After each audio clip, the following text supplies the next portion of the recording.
Yeah. Where's the... All right. Well, I think it's just about time to get started. I'll start stream on the 10/29. Okay. Ah. Can they hear us?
The music, let me turn that down a bit. It's a little bit too loud. There we go. If you guys are recording the podcast, All right. make sure that you're recording. Yep. I am not. Recording is active. Right. Now I am Well, recording. This Oh my god. Thanks, Unknown. All right. Man, we're so good is at this. the most professional podcast imaginable. All right, welcome everybody to the second Destiny Rising CC podcast that I've hosted. Last one was about a month ago, I think. I think it was maybe not exactly a month ago. Yeah, was exactly a month ago. Exactly a month ago, really? Let's see. Actually, maybe a day or give or take. October 3rd. Well, I know we did it on a Friday. It was October 3rd. Oh, it was October 3rd? Oh, I thought it was a little bit earlier. I thought it was a week earlier than that. Never mind. Yeah. Almost a month. Yeah, about 3 weeks. Because I think we did that one, like, the week before Act 2 came out. Yeah, I think you're right. Oh, yeah, I think... Yeah, because we speculated on Act 2 and how there was probably not gonna be anything in it. Yeah. Now, well, this is definitely a much smaller one than the last time, mostly due to some scheduling issues and some slight miscommunications. Yes, we are very good at organizing these. Yeah. Hey man, I just show up, bro. I just show up. That's it. Yep. But we do have a new face here. Clay Carm, or Sid. You would know him by Sid on the leaderboards in Destiny Rising. Howdy. You want to introduce yourself, Clay? Howdy. Introduce myself? How do I do introductions?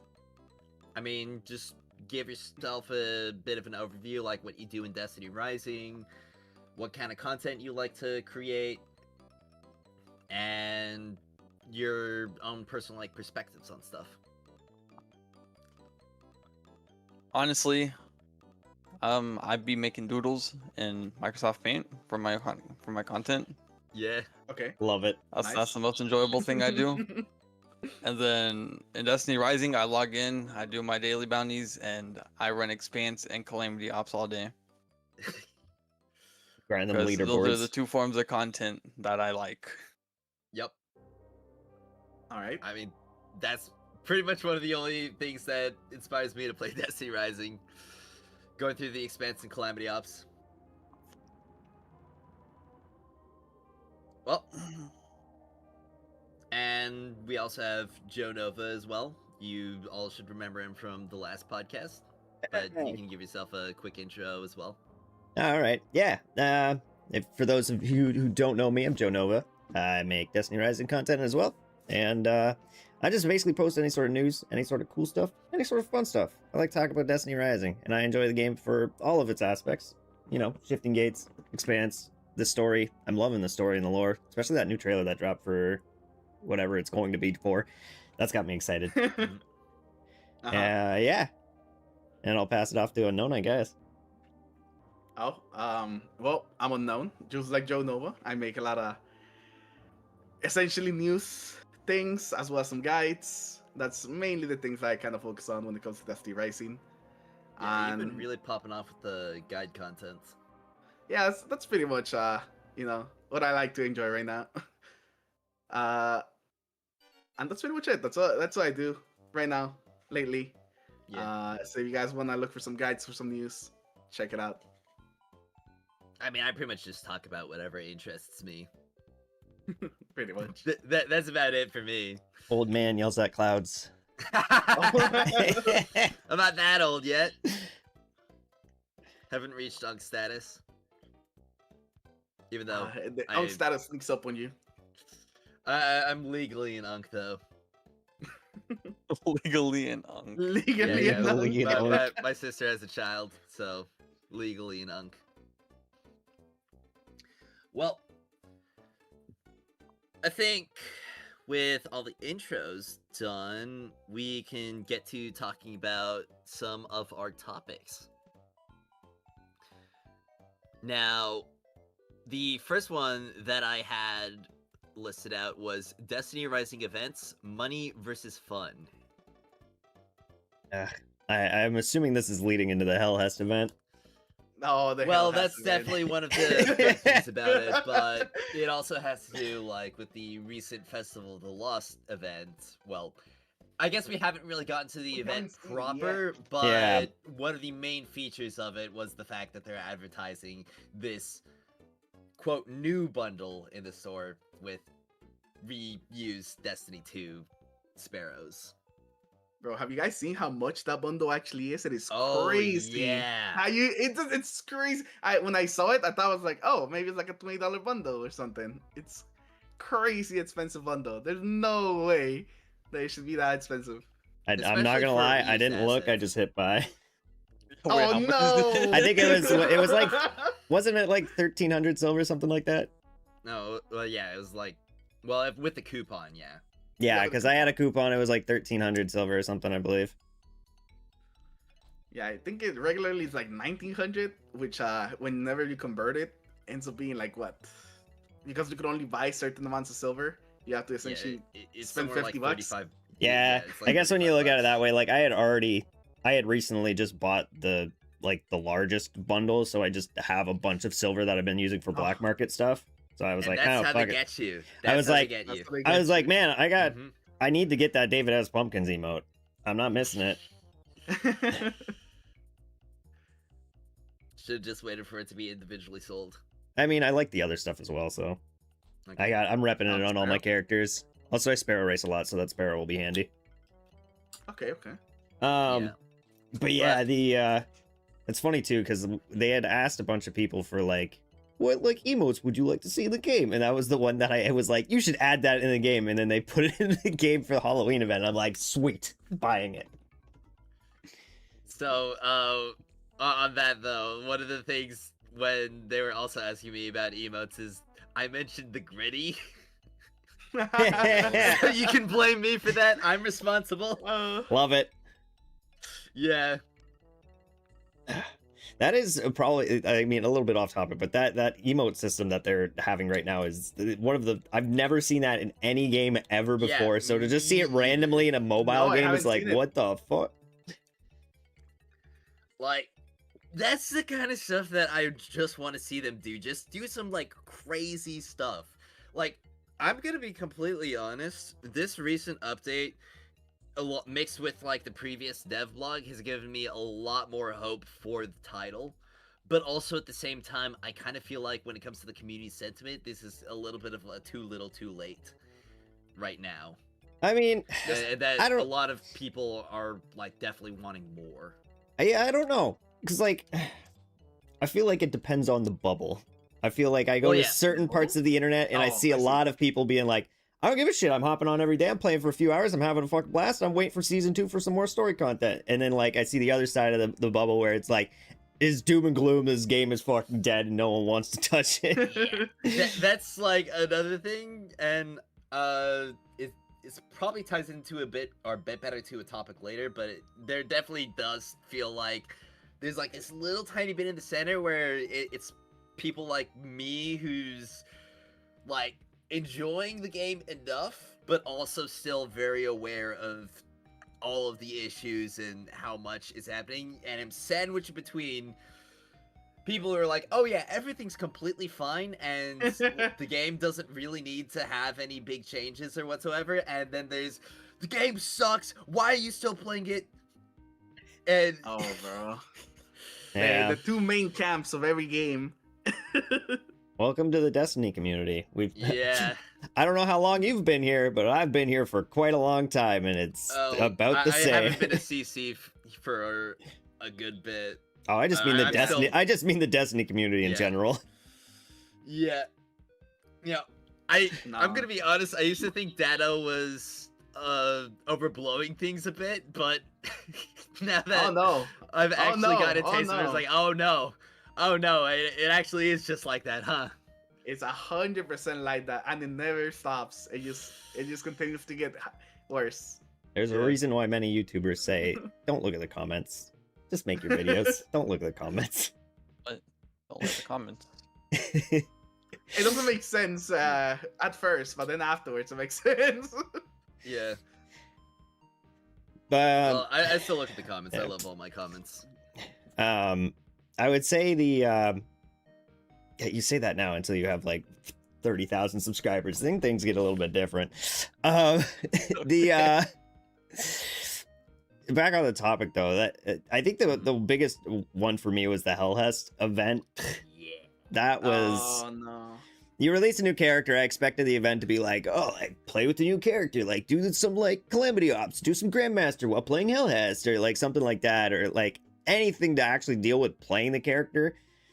But it just came down to like buy the character and then get it to gold. You're done. Although don't forget to make sure you keep pulling on the banner. Yeah. There's so many issues with that. Like, one of the things that set me off the most was the fact that if you wanted to get the second copy of Royal Contravene, you'd have to buy the skins as well. Oh yeah, you have. But also, like, skins. one of the terrible things about it is that if you get lucky, you still have to pull more. Like, you could wind up having to pull an extra, like, 2 copies of Hellhest beyond T6 if you get lucky enough. Yep. Wow. Something that I actually didn't know till somebody brought it to my attention is that the character quests, you could only actually do the whole thing if you own the character. Oh, yeah. like, that's what another is that? What's the point of that? Like, the character quest should be available to everybody. thing. Yeah. So they get a taste of the quest should character. sell you the character. Yeah, that's what I'm saying. The character Yeah. should sell you the character. Yeah, like all they give you is like the trial for the first, at least for like the main tier 5s. Yeah, tier 5s. They give you like the first introduction of the quest, like they did for Estella Gwyn and Hellhest, but like they don't do it for Rossi or Omeko, so you just don't get to experience those until you pull them. Though to be fair, they are in the permanent banner. Yeah, but it's just so weird to me that they've locked the story content behind owning the characters. Yeah, and like now there's people who don't have Gwyn or Estella who just can't play those story missions anymore. Yeah, it didn't make any sense to me. So I didn't even think about something like that being locked behind the character because it doesn't make any freaking sense at all. So Yeah. for those of you, I think this is mostly just to Fyros that have played like other gacha games. When it comes to them releasing new characters and those characters getting like stories based around them, how does it usually work in other gacha games? So It's usually something you can do. it depends on the title.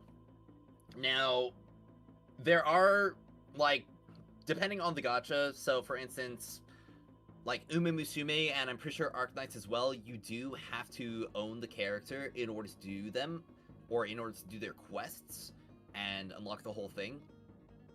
but there is a limited time period, like during the banner of the character, where you can do the quests, like the character stories. Okay. But when it comes to like a lot of the other gachas that Destiny Rising seems to be modeled a bit closer to, so like the Genshin Impact, Withering Waves, all that other sort, the character quests in those games are available for all the people to enjoy, regardless of if you own the character or not.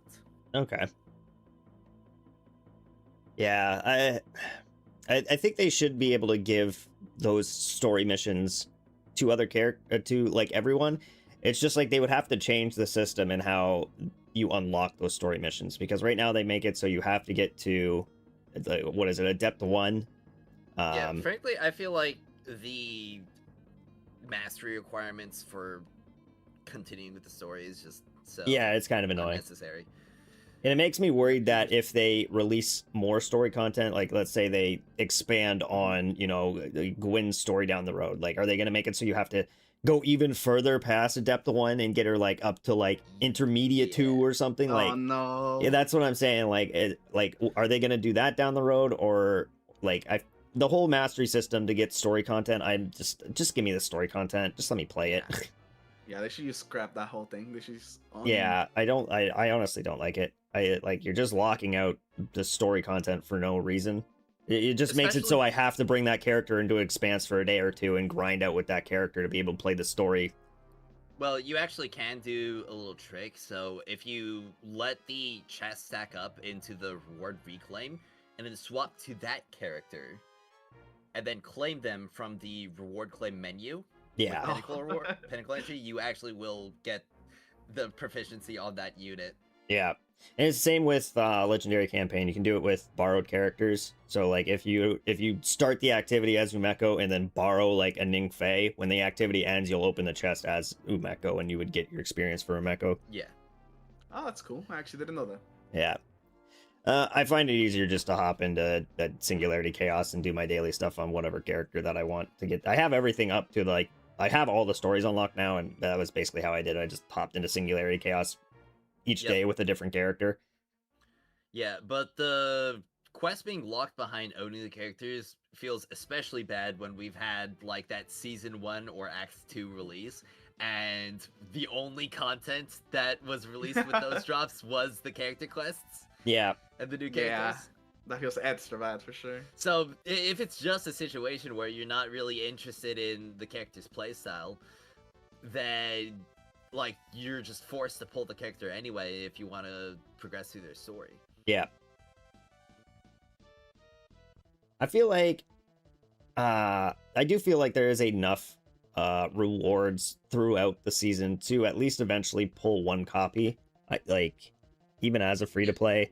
But like not so much as a free to play, like per season you could probably pull one like unit, let's say like act. I would say definitively as like a free to play light. Like if you're getting like the blessing or the battle pass, then okay, yeah, if you're a subscription player, you should be able to guarantee a copy of every single unit. Yeah, free to play is definitely a lot rougher. Yeah. But yeah, I agree with you. Like the story content for each season should be available to everyone. It shouldn't be locked behind pulling a character or whatever. If anything, like the story content for that act should be a selling point for that character. You should be able to play the story as hell as, be able to, you know, play with the weapon or whatever, play with the character, try its abilities, and be like, oh, I like this, I'm gonna buy this. They would also, I'm pretty sure, have to change, if they did it that way, they'd have to change how some of the story missions work. Because I don't know if you guys noticed, but like the first act of like each character's story comes with default weapons. Yeah, and then the second half allows you to use the weapons that you have equipped on that character. So they'd have to change it so the second half of that would be like default weapons as well. So people who don't own that character would just be able to have weapons to use. Or they could just code it so that where, like, if you own the character, you can just play using your build regardless. Yeah, but true. If you don't own the character, then it'll give you the trial unit. Yeah. But I think that kind of wraps up most of our thoughts on it.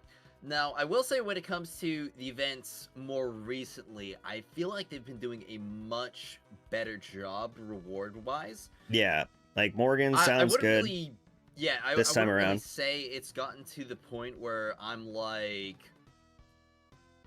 elated about it. Yeah, However, the Wheel of Glimmer was definitely all right. The login event is also all right. Now, they did have that weird post where they, for some reason, said it was 15 polls when it's not even 5.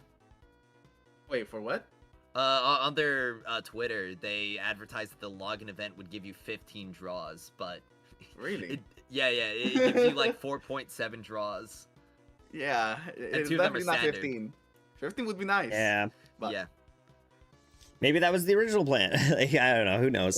But the login event's definitely nice, and we'll see what comes with, like, what rewards come with the activity coming up. Maybe the rest of those 15 the polls will be activity in shows in there. But on the topic of like event rewards and stuff, now the Morgan's Hunt last time I criticized it for it not really being worth it to play after getting the like all of the high value claims. Mm-hmm. And it does look like they listened to that feedback, and not only did they make it well, I guess it's kind of like a double-edged sword, you know, like there's a little bit of good and a little bit of bad when it comes to the new key system, but basically it's not like before where you got all of them on the first day. Now it'll stack all the way up to 20 for the first 4 days, give you 5 high value claims every single day until it all stacks up to the maximum of 20. And after you've done your 20 high value claims, then it's just the basics from then on out. However, when it comes to the common rewards, this time we now get a 15% chance for an exotic artifact to drop per chest. And not only that, More Than Unknown has confirmed that they are dropping high stat artifacts. Now, they are completely random, but I feel like being able to get a completely random, like, potentially high stat artifact from basic claims is really, really good. Yeah, it's really Compared really to good. what we've received before. Yeah. No, hopefully this event is like the first one of many to come, where like we see like the feedback that we've been giving Mhm. actually be put into effect for the events, because I know Yeah. we all talked about the events sucking for like essentially since the event started. I think Yeah. my copium brain continues to be like, oh, okay, so this is just another buildup of them showing like, hey, we're listening. This is a small change we'll do in the midst while we're currently working on a large change in the background for season 2. Yeah. And that's what I've been saying for a while. I believe any of these large changes that we've been advocating for or expecting to see. Hi, Bethesda, can you stop rubbing up against my microphone? I'm expecting we'll see those come season 2. Any of the really Yeah. big changes. I mean, the server merging was pretty huge for me, personally. Yeah, I have worries about that, but I also Yeah, I'm excited yeah, about I've it got- at the same time. Yeah, I've got worries as well, like, in particular when it comes to Calamity Ops ranks. Oh yeah, Yeah, Calamity Ops. yeah. And, Yeah. you know, on that topic, that's actually a pretty good segue into our next topic, which was meta per cycle, and also talking about the speed and endgame rewards, like the speed meta. And also just like the cycling of Shinkas and shields. Yeah, So, I found it was kind of rough this time that like Calamity Ops didn't change at all when it came to like it's again the exact same modifiers as last time. It's Solar Arc, Rapid Precision once again. And obviously they're trying to cater towards the like Hellhest and Estella, but like Estella's already gone at this point. So like you probably could have changed the Solar Rapid to something else. yeah. Change it to like But- Void Spread, you know? Like Well, Void Spread's coming in 2 weeks. Oh yeah, Void Spread is coming in 2 weeks. yeah. But I don't know. I feel like it like the modifiers should be changing every cycle. They shouldn't be staying the same every every 2 cycles. Nah, I get what you mean. I think one issue with it is that there's only like one real endgame arena to interact with right now. And Yeah.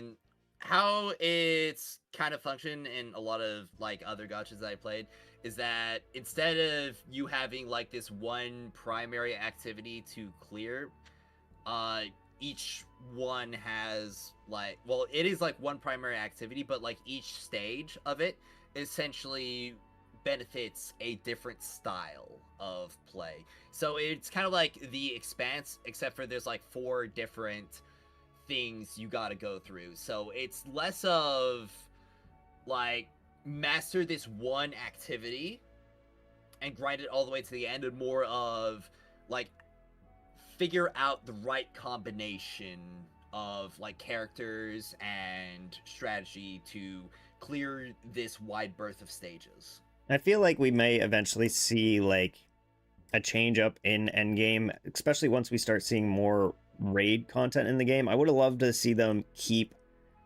Eclipse in the game as some sort of endgame content to basically just encourage a wider variance of characters, like even like cycle like Calamity Ops between like Eclipse activities and strikes, so it's not just a strike every time. Like it'd be interesting to see like a leaderboard scoreboard in Calamity Ops for say Izaka's Tabernacle one week instead of a strike one week. But one big thing that is becoming a bit of a clear issue to a lot of people is the fact that the speed run endgame is increasingly restrictive. Yeah. Because, I mean, we've so far had 2 of the 4 Calamity Opses that Estella has been, quote, featured in, where she was literally forced out of the top teams because she's too slow. Yeah, I don't know if anyone's been able to. I don't know if the recent buffs to her. Yeah, that's what I was gonna say. Are gonna make her like potent enough to where even though she is slow, she can just clear the enemies that much faster and better. That it would be worth it to run her, but I feel like the bigger thing is just that she is a rapid fire character and doesn't really provide much more benefit than Ningfei. Yeah, I was gonna say that's the thing is that she's competing with Ningfei, and that's the hardest thing to do in the game right now. I'm curious, like, I feel like people would hate it, but it'd be interesting to see if they did character lockouts like they do with GMs for Calamity Ops. Yeah, I know. Oh, I don't know. Yeah, I know. I would hate that. Could you imagine just like not being able to even participate in the end game because you didn't pull the new unit? Like not even the fact that you're not competitive, but you're literally locked out of participating. I mean, you wouldn't have to. You could still play it with other characters, but you would be definitely at a huge disadvantage if you didn't have it. But I mean, you're still at that huge disadvantage if you don't have it. When I have to play Calamity Ops, but I only could use Ikora. Those people who invested into Ikora day one are gonna have a fucking blast of a time, though. The Ikora means. Now, when it comes to endgames, I feel like we need a bit more variance in what is like good in it, like what traits necessarily are good in the endgame. Because currently the primary trait that is good in endgame is speed, like being able to move around the map quickly.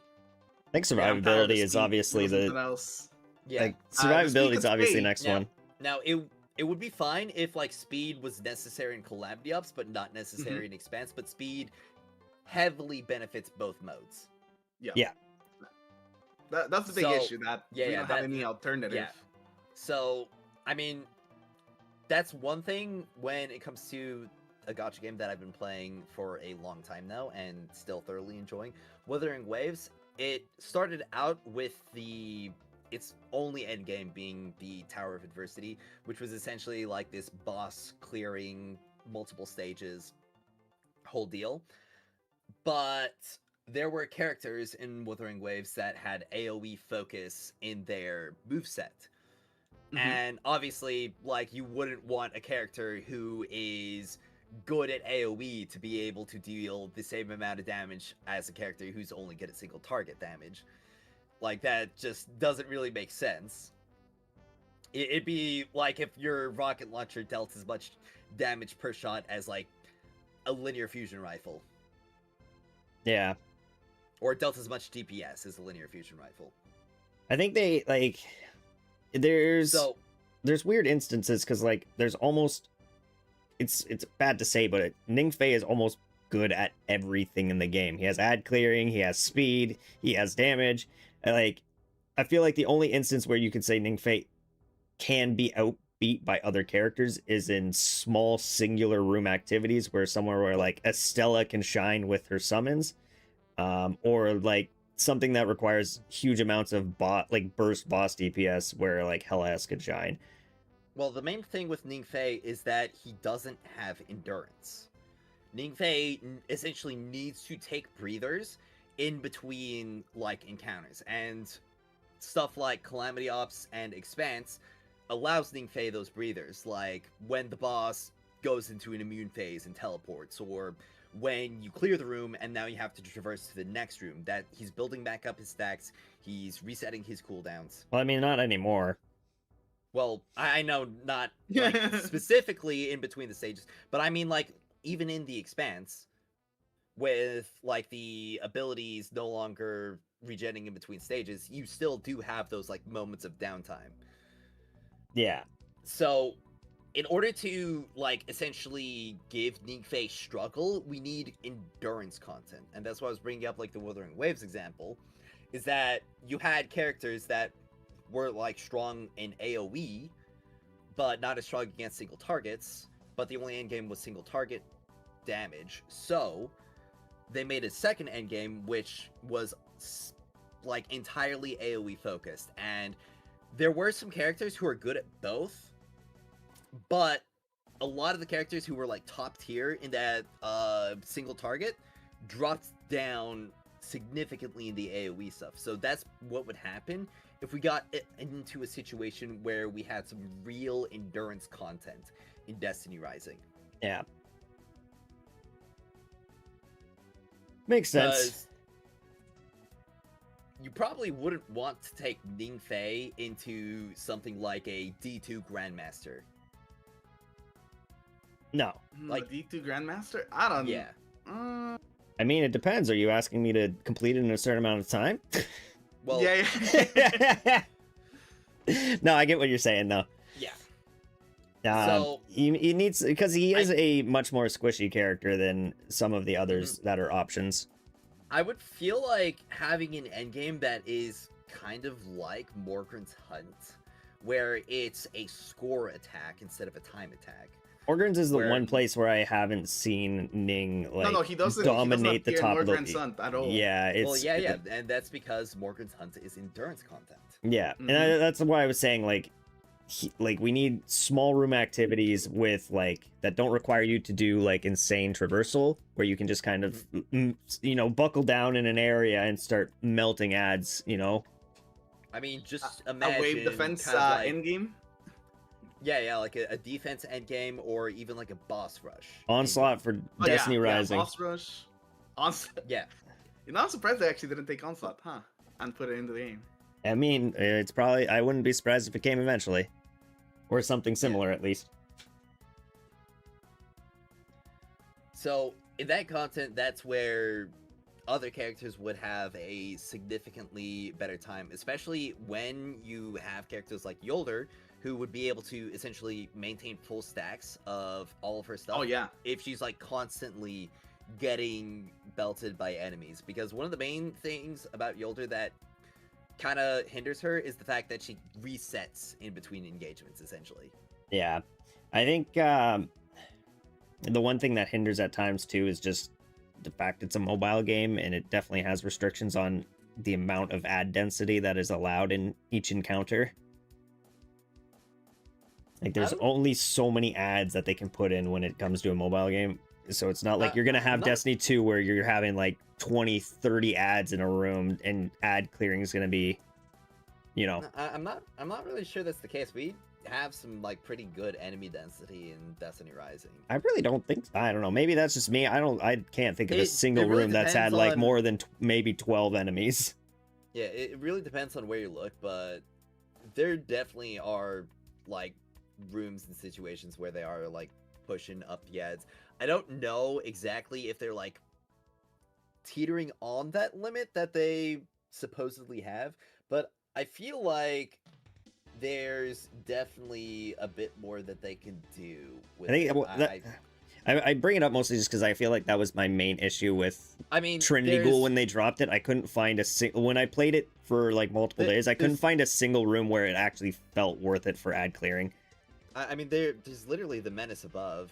Like, that has really, really big waves of ads.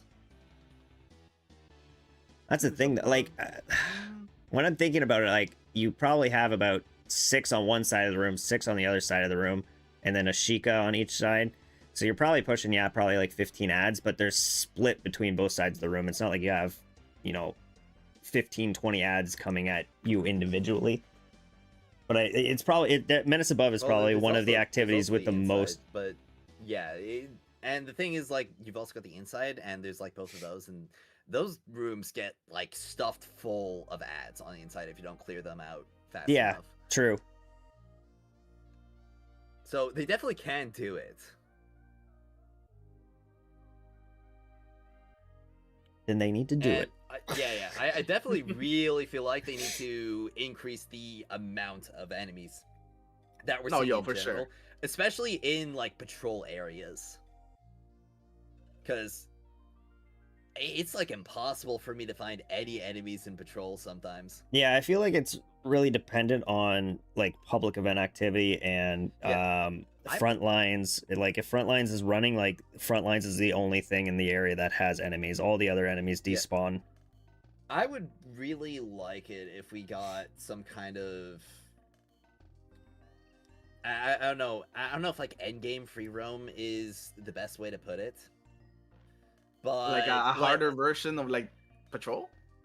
Yeah, where essentially like there's high value missions and like stuff to run around and explore. Maybe there's like some small mechanics you can do around the place. Like Dreaming City essentially. I mean, we had patrols in the beta, and they just got rid of them. Wait, we did? Yeah. we did. I don't really know why they got rid of them. Yeah, they got Just rid of weird. them, and it sucks because it was like the easiest way to farm planetary reputation. Yeah. But yeah, they had patrols, and then I believe there was like no, there wasn't. But yeah, like the patrols were pretty fun. They had you go into like the different areas, and then like the enemies would spawn, and you'd have to kill them, or you'd have to do different activities depending on the patrol. So I don't know why they got rid of them, unless maybe they're planning to bring them back in some different form eventually. Yeah. But I enjoyed them, and they were a way to like get rewards and explore the patrol area in a beneficial way. I know like the patrol stuff is definitely off topic from what we were originally talking about, but another thing that I just remembered that definitely feels a bit off to me is the fact that we don't have random drop mythics or exotics from enemies. Yeah, I did notice that. It's very odd to have a Destiny game without random engrams dropping. Yeah. Like the highest I've seen is a purple, and it's like whenever I see an Ingram on the ground, I'm like, oh, that's weird. Like it happens Yeah. so rarely that I'm like, oh, 'Cause it yeah, only that's a happens, thing like, that can patrol. happen. I don't think it even happens in like regular activities. Yeah, I don't know, but it would be nice to see a mythic pop, or like I probably mean- never, but like even like an exotic maybe. Like the excitement that of would- playing that would Destiny be so 2 and hype. seeing an exotic pop is like always Mhm. thrilling, gives you a Yeah, high. I wanna blow up a boss and watch like some gold engram just like flash on screen, and like drop onto the ground, and I have to scramble over to grab it. Yeah. And I think it would just be like the coolest thing ever if that was available for like basically any enemy. Like obviously bosses would be the only time where it'd have like a decent drop rate. Mm-hmm. Yeah, like But- the end of strikes or whatever. Yeah. I mean, a little on topic but off topic. I I feel like the Ingrams are too big. They look weird when you do see the blue or purple ones pop out. They're just weirdly big. I don't know if it's just me, Really? but I don't know, man. I haven't seen an Ingram. You haven't seen an on Ingram? this. Yeah. that's funny. But When you do see one, take note of it. They're big. They're like double the size of a Destiny 2 Ingram. yeah. Oh, Well, wow. I think the next topic I had listed out was character balance, and specifically mentioning Shinka coverage. So, very obviously, the characters are completely unbalanced. Yeah. We've got a couple, maybe 3 characters that are significantly stronger than most of the cast, and we've got a few characters who are significantly weaker than the rest. Yeah, I think the worst one right now is the explosive Sheikah coverage. Yeah, but thankfully, at the very least, we haven't really had. Well, I was gonna say, thankfully, we haven't really had any content being restrictive of that or important content, but notably in this sort of Act 2 period, it's been a very common thing to have Arc Void with Blast Piercing as the Shinkas, meaning that basically everybody can't bring any units into the Grandmaster Strikes. Yeah. Because I'm one the of the amount luck. of people who have like built Umekos and Atals and Ikoras was very small, and that leaves only the 2 new characters, which if you didn't get or build either of them, you kind of just are completely out of luck in there. Yeah, But, that first time that piercing popped on Grandmasters and before Hellhest came out was the most infuriating time of my life, because like my first Grandmaster would be with Tan2, and then you'd have 2 people running Ning Fei and it'd go amazing. And then the next time I try to run it, I wouldn't have energy and I wouldn't be able to use my Tan2, so I'd have to use someone else, and no one in the world was powering Tan2 except for fucking me.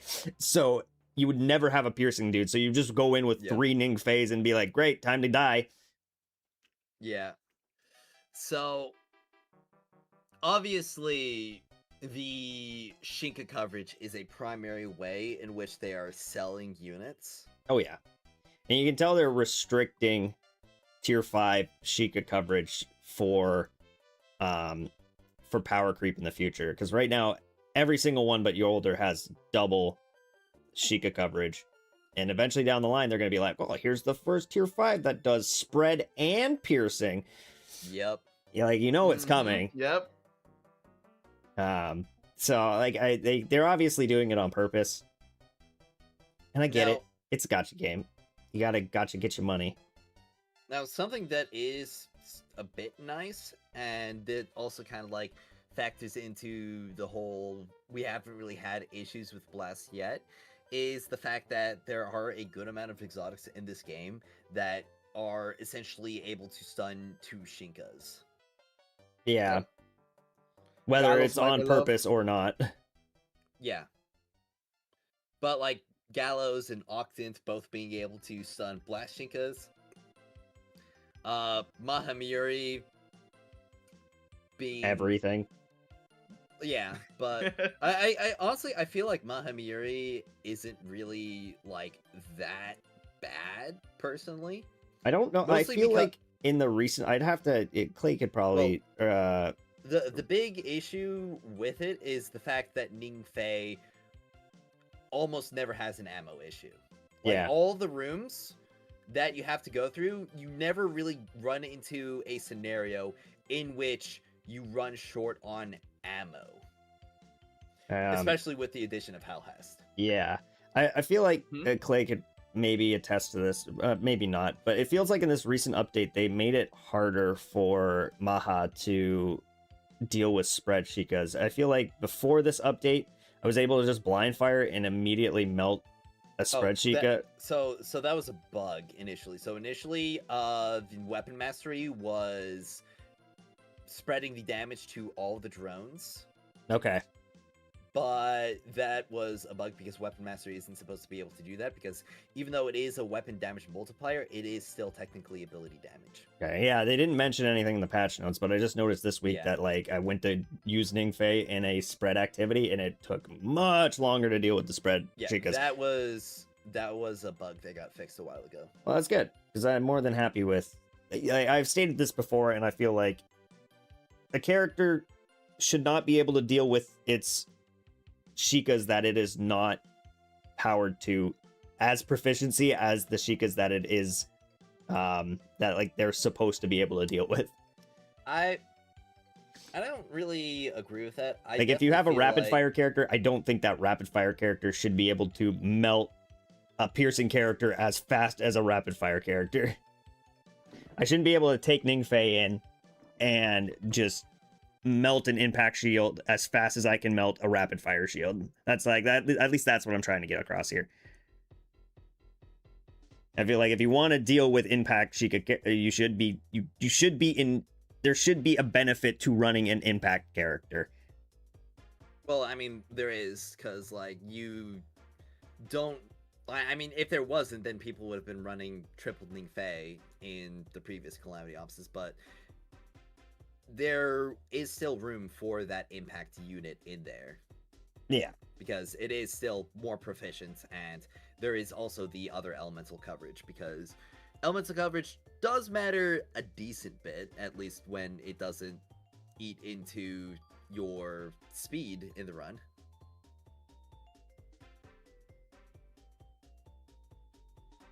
I don't know. I think I've just seen it in multiple instances where I've seen certain characters be able to melt certain Shikas as fast or faster than the character that is running that weapon archetype. And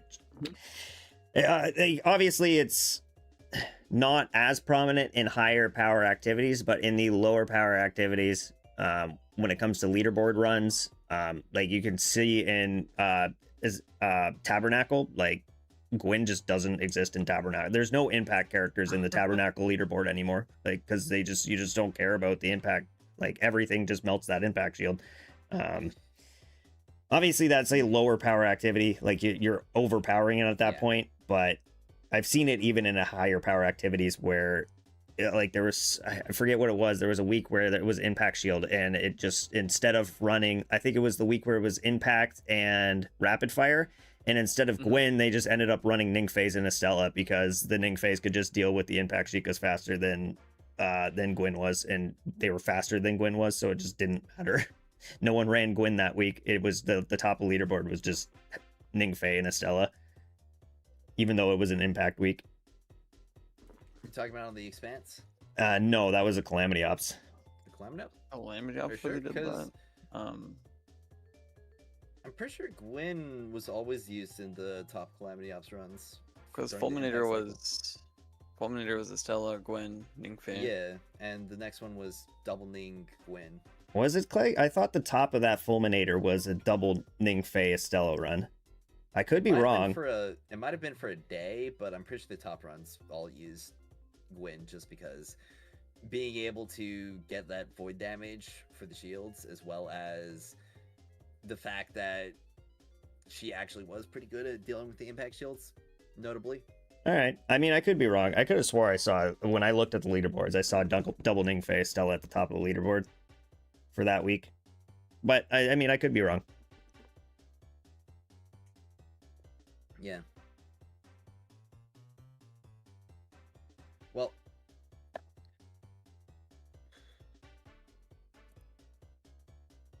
what about you, Unknown? You got anything you want to... For what? For the Shinka stuff? Well, yeah, for like the character balance and Shinka coverage. I see like the point Nova is trying to make with allowing the characters that actually focus on the Shinka to always, have an advantage against the Shinka, and I think that already exists. I personally really like being able to deal with multiple Shinkas, especially if it requires an exotic itself, because then you're building into the character, you're building into the exotic, you should be rewarded for, going for the utility of the exotic. Although, when the exotic is also really good at damage. That's when it might become a problem, which is maybe what happens with Maha. But if the exotic is like, I feel like the Galos is a perfect example. It's not like they are the go-to when it comes to DPS for Stella. Mm-hmm. You know, it's like the worst of the machine guns actually when it comes to Mm-hmm. DPS. But it has all that utility when it comes to Mhm. actually dealing with the Shinkas. It can deal with the impacts, it can deal with the spreads, it can deal with the of course the rapid fires. So I feel like I do like they can do that. I just don't think that it should also be like the best weapon on the character. Yeah, that's definitely the way that I would agree it should go about. That you should either choose between versatility or potency.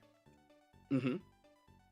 So, like, Heir Apparent now is obviously going to be the most potent heavy weapon on Estella. However, it's not going to be versatile like the Gallows was. But if you're in a piece of content where you're using Estella where you don't need Void and you don't need Mhm. Blast, then obviously Heir Apparent's going to be the better option. Yep. Have you guys seen fully ranked up Heir Apparent? It's putting out some crazy. No, I numbers. haven't. Yeah. Yeah, I've heard that it's pretty nasty now though, but I haven't been able to see any videos of people showing off the actual damage. Mm-hmm. I don't damage have for it what? fully maxed out, but so I can't. Wait for Hair Parent? Yeah. Yeah, like fully maxed out one. Oh, I hear. Yeah. I hear Also, Heir they Apparent fixed nerfs. they fixed the Hellhest T6 damage bug this update. Yeah, they did. Which is So insane because she was already Is doing. she just absolutely cooking everything now? Like cooking everything even harder? Wait, I didn't know about this. Yeah, the whales are gonna be cooking even harder now. Yeah, so T6 Hellhest was bugged where she wasn't properly dealing the T6 damage increase with heavy weapons. Oh, yeah. So that's like another 100% multiplier. That's insane because she was already Yeah. melting things so fast. Yeah. That's gonna be fun.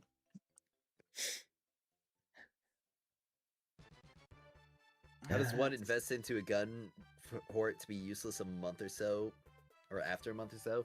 That is definitely like a good thing to say, Name TV, and that's not really on the list of topics, but I feel like that's definitely something that's great to talk about or mention, because that's really been stewing in the back of my mind for like so long, because I've got all these people who, whenever they see me like log into Destiny Rising, they see me with like 400 cores, like 50 or like 500 selector chests, and like 2,000 pinnacle energy in my inventory. And they're like, "Why don't you spend it? Why don't you build your character?" And I'm just sitting here thinking like, because I'm not gonna use them in like a month's time.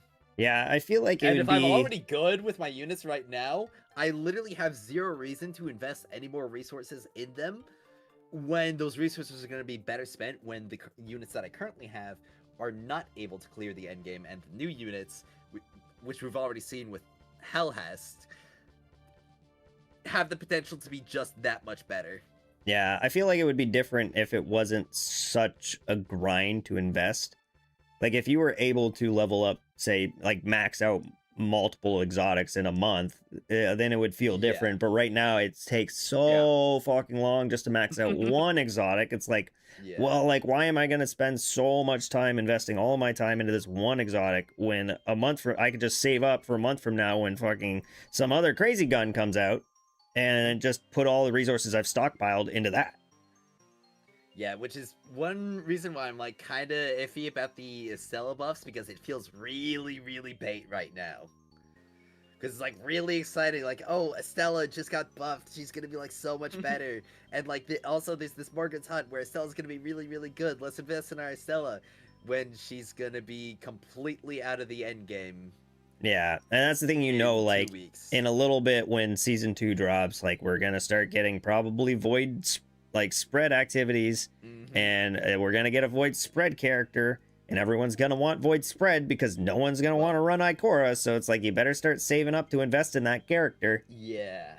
So the Void Spread is definitely going to be the most interesting thing because, I mean, when it came to the like arc piercing, I know beforehand, and I'm pretty sure this was also talked aloud about in like high end groups. So I mean, correct me if I'm wrong, Clay, but I know at least for me in my discussions about like the upcoming arc piercing that we were expecting, we were kind of thinking that the mythic unit might be a bit of a flop simply due to the fact that Ningfei was arc, and in that way we would be able to like really push the arc stuff with Ningfei and rapid fire, and then we could just use a different piercing unit who would probably be a bit more potent and available, like Tantu for the shields or Umeko for like the more consistent damage increases, and then Hellhest came out, and obviously she was just like the most broken unit ever, so but when it comes to the Void Blast specifically, it's not like a situation before where we've got like some units that could work really well, but we don't necessarily know. However, in the Void Blast, we've got obviously Wolf, even though he isn't Void, he is Arc. Yeah, and it'd be has different if access to like GL. maybe season 2 they drop more weapons and we could get a Void auto rifle, but like, and that would mix things up a little bit, but Yeah.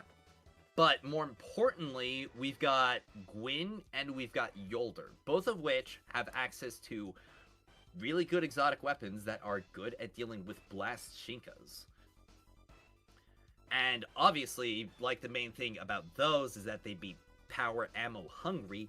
However, we did just get Hellhest, who is able to supply the team with not just speed increases, but also power ammo. yeah. Obviously, it could just be another situation where the new unit is just that much better and just that good. But I'm saying that there's definitely going to be a lot more potential competition and options when it comes to that. I'd probably say that Yolder would have a better shot compared to Gwyn, because when you'd want to use Gwyn to, you know, do the salvos against the Blashinkas, you would have to do some weirdness where you like half load it in order to, you know, not chew through all of your power ammo. But Yolder, you just obviously do the heavy attack. And specifically with Partridge Sky, she did get a pretty good buff where it's not going to chew through all of her stacks with the DOT anymore. And the other important thing is that Partridge Sky is a solar weapon, meaning that she can also use it against the Solar Shield mini-bosses. So, I mean, obviously, Clay would have, like, the most experience with this kind of optimization, so you want to lead us on this? Hold on. Wait, sorry, I got a little too lost in the sauce. Oh.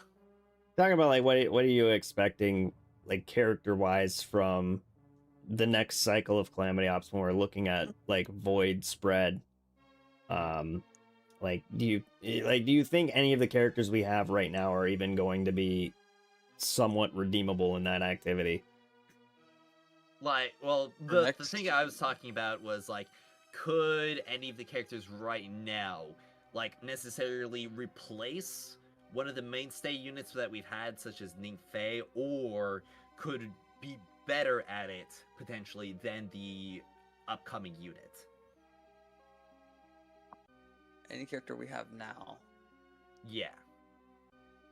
So like the ones that I brought up was like Wolf, Gwyn, and Yolder being the obvious examples because of their ability to deal with Blast and Void, or also Blast and Arc.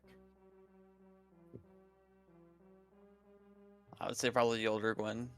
And Yeah. like off the top of my head. So this could be like some heavy copium in my head, but with the removal of rapid fire, And obviously, with like Blast and Piercing probably being Ningfei's 2 worst Shinka types, and Wolf obviously having the Arc Sati Elixir Grenade Launcher, do you think, and even though he is like slightly slower than Ningfei, do you think that he potentially has the opportunity to be more meta than Ningfei in this next Calamity Ops? Wolf has a better chance at Ningfei or than Ningfei. Yeah, like in the next Calamity Ops. Without Rapid Fire, obviously. Or Impact. As a heavy Ningfei enjoyer, I just think Ningfei's clear times are just overall better. Yeah, I agree with Sid on that one. Like, I don't know. I feel like 100% what it's going to end up being is it's going to be, you're probably going to run a Hellhast and 2 of the new character, or a Hellhast, the new character, and a Ningfei, so the Ningfei can rush forward and help you, like the other 2 unstuck and teleport further into the Calamity Ops. Yeah. Yeah, I feel like the unstuck abuse is getting a bit out of hand. It definitely is. Out of hand. But like it's something that hasn't been patched yet, so it's something that's going to be used. And like there's still rooms where like once you get into that room and start fighting enemies, it still pulls your teammates anyways, or the teammates can just, like seen in the Forge, the teammates can just jump into lava or something, kill themselves, and then respawn next to you.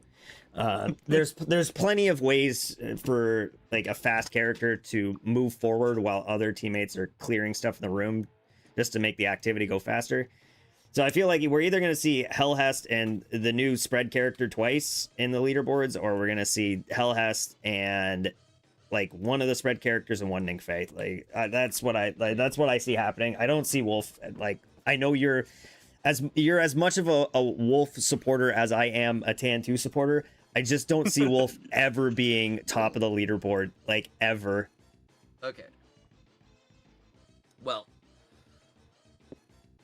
yeah, on the topic of like the speedrunning stuff in general, I definitely understand that like death warps and certain and like skips like that have been a mainstay in terms of like speedrunning in general. But like my question right here, which I guess we're going on a tiny bit more of another tangent, is I like tangents.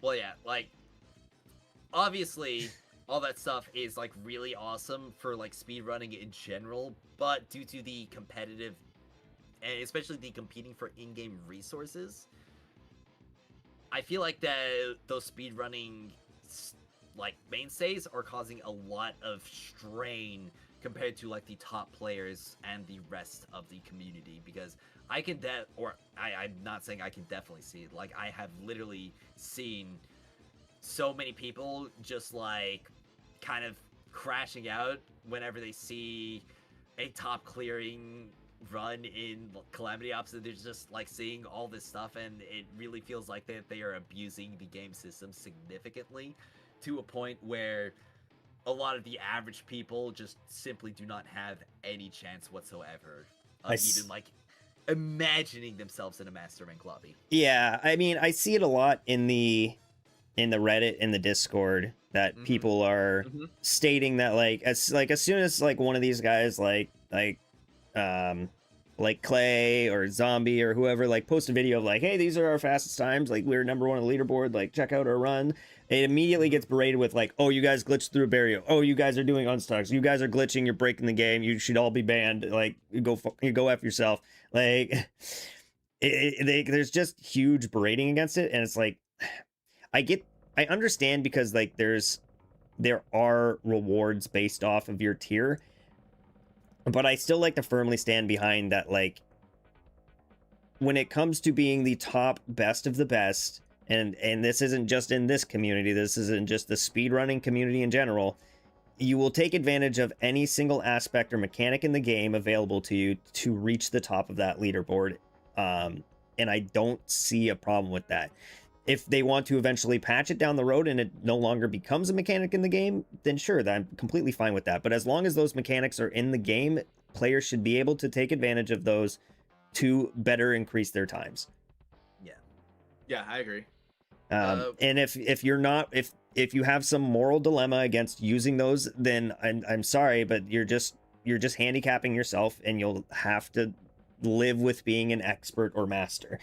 And obviously there's plenty of people out there who just aren't in that boat, and also just feel like they deserve to be in overseer or in a higher rank, and there'll always be those people. You see it in any game that has a ranking system. There's always people who deserve to say like, oh, it's my teammates, oh, it's this, oh, it's that, like I should be the like the top of the leaderboards, when in actuality they just shouldn't. That's my stance on it, at least. Oh, Okay. we do actually have one of those top players in this call with us. So Yep. What's your perspective on this, Sid? My perspective on this, Yeah. honestly, as a person who beat expert and master through matchmaking, like that's how I did it originally. I beat it through just the fine players, right? Yeah. And ever since, overseer has been just kind of free, since no one, like basically no one's in it. Yep. This is a... It's funny because I Well- made this point in a video recently. I had many people in the comments be like, overseer isn't free, it's so hard. And I'm like, man, if like my master 1 score would put me in overseer right now. So like, and my Yeah. master 1 score was not that great at the time. It's like, so Yeah. it just proves my point. That's what I said in like my endgame prep video that I put out recently, like how to prep for the future endgames or the best strategy to prep. I made a statement that if you make those rank up scores, you're gonna hit those rank up like promotion zones regardless. That will, I have a feeling that will change over time, month after month, as more people promote into overseer. The scores will get more competitive. But Yeah. like right now, it's definitely free loot. Yeah. Especially with the merger coming up. Oh, Yeah. as a merger. I mean, we could, yeah. I don't That's know. actually our next topic. Yeah, I don't know Oh, if they're great. going to. Amazing segue. I don't know if they're going to Amazing. expand. Maybe. Yep. So obviously server merging, and in this I have hidden red flag or from player feedback, and essentially what that. Oh man, that I means got is- some things to say about this. Yeah, yeah. For sure. So like Uh. obviously the quote hidden red flag is that they're merging the servers specifically because of the player count drop, and they're not really anticipating it getting much higher, or is it a change born from player feedback, from players wanting to be connected with everybody? I'm going to be on the Oh, you wanna positive. start off? I'm going to be Go- the go for positive it. side here, and I'm going to say I think it was just player feedback. There hasn't been a single day where I've had issues matchmaking with people. Like I can't. It's not like I go into a strike and I can't find a match. I feel like the only instance where that becomes an issue has been shifting gates, which requires Shifting gauge. like so many players to start, and especially once you start getting to the higher ranks and it doesn't want to match you with the lower ranks, it becomes an issue to find a match. I mean, at that point, I feel like they should have just made it like it was in the beta. You could start a match of shifting gates if you're just even by yourself, and it'll just throw you in with 20 some odd bots. But outside of shifting gates, like I haven't had any issues matchmaking. I still see Haven like filled to the brim with people. I would like to believe it's just like them taking feedback from us saying that like, hey, I would like to play with my friends in the EU. I don't like that I can't play with all of these other people. And like specifically for me a lot, because my play times are extremely late at night. A lot of the people that I communicate with are in the EU, and I just can't play with them. I feel like I'm in a bit of the middle. I feel like it is because of player feedback, or they did start working on the feature because of player feedback, because ever since it was announced that we were gonna have separate servers and not everyone was just gonna be on one server, that's basically when that happened. That's when the player feedback started coming in about merging the servers, like literally immediately. So I think mainly it was because of that initial like wave of feedback that they started working on it. Maybe they did see the population decreasing on some of the other servers, like Latin America and Yeah. APAC being pretty low, and they maybe fast tracked the feature because of it. But I think the feature was coming regardless. Just that maybe they put a bit more resources because they realized some of those outlier servers, Yeah, there's just not as many people. and I don't know. I mean, when Eclipse happened, do you guys hear about the Eclipse on APAC? That there wasn't enough teams. Yeah, it That- wasn't even 100 teams. Oh, There wasn't wow. even 100 teams that cleared Eclipse on APAC, and that was like a month ago. Damn. So APAC just wasn't really like populated that well, even to begin with. And like from in my chat, I've just always heard that APAC is like the most dead thing ever. Like Yeah. That's crazy. Constantly. People can't even find a GM. I would assume Really? that like Oh. people would wanna like even just have like their character on APAC or like make an alternate on APAC just because it is the first server to get updates. It'd be like the easiest way to like see shit that's coming in the future. I mean, even if it's only like 12 hours or whatever, like you think some people would be interested in that, but to be fair, I haven't done that, so like why would anyone thought who's about it a just few casual times, but I like haven't done it. The thing is if that, us like it's diehards so aren't much- doing it, like why would a casual do it?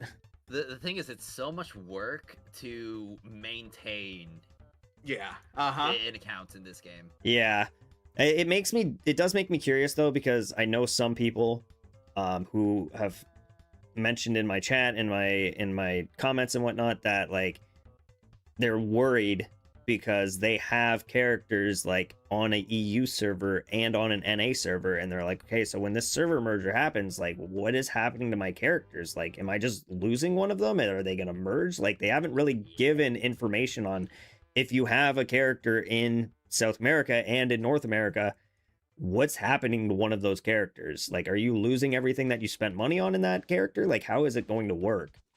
I imagine that we're gonna get some more details on the feature in a blog post, because I mean, I imagine it's gonna be a similar situation to the blog post for like the launch of the game, and also for something like the Eclipse that we received. Yeah, they did before. say that they were gonna post a blog post pretty soon, because they did say the merger is happening in season 2. So there's Yeah. only like 2 more weeks. So- It's definitely gonna happen soon, and also on that mention of the blog posts, I really hope that weekly blog posts become a thing.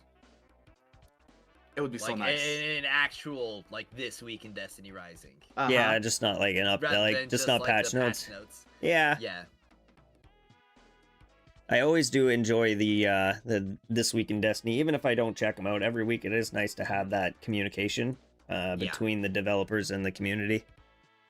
I definitely feel like the communication that we've received, as well as some of the event improvements that we've observed so far, has risen like morale levels a bit in this community.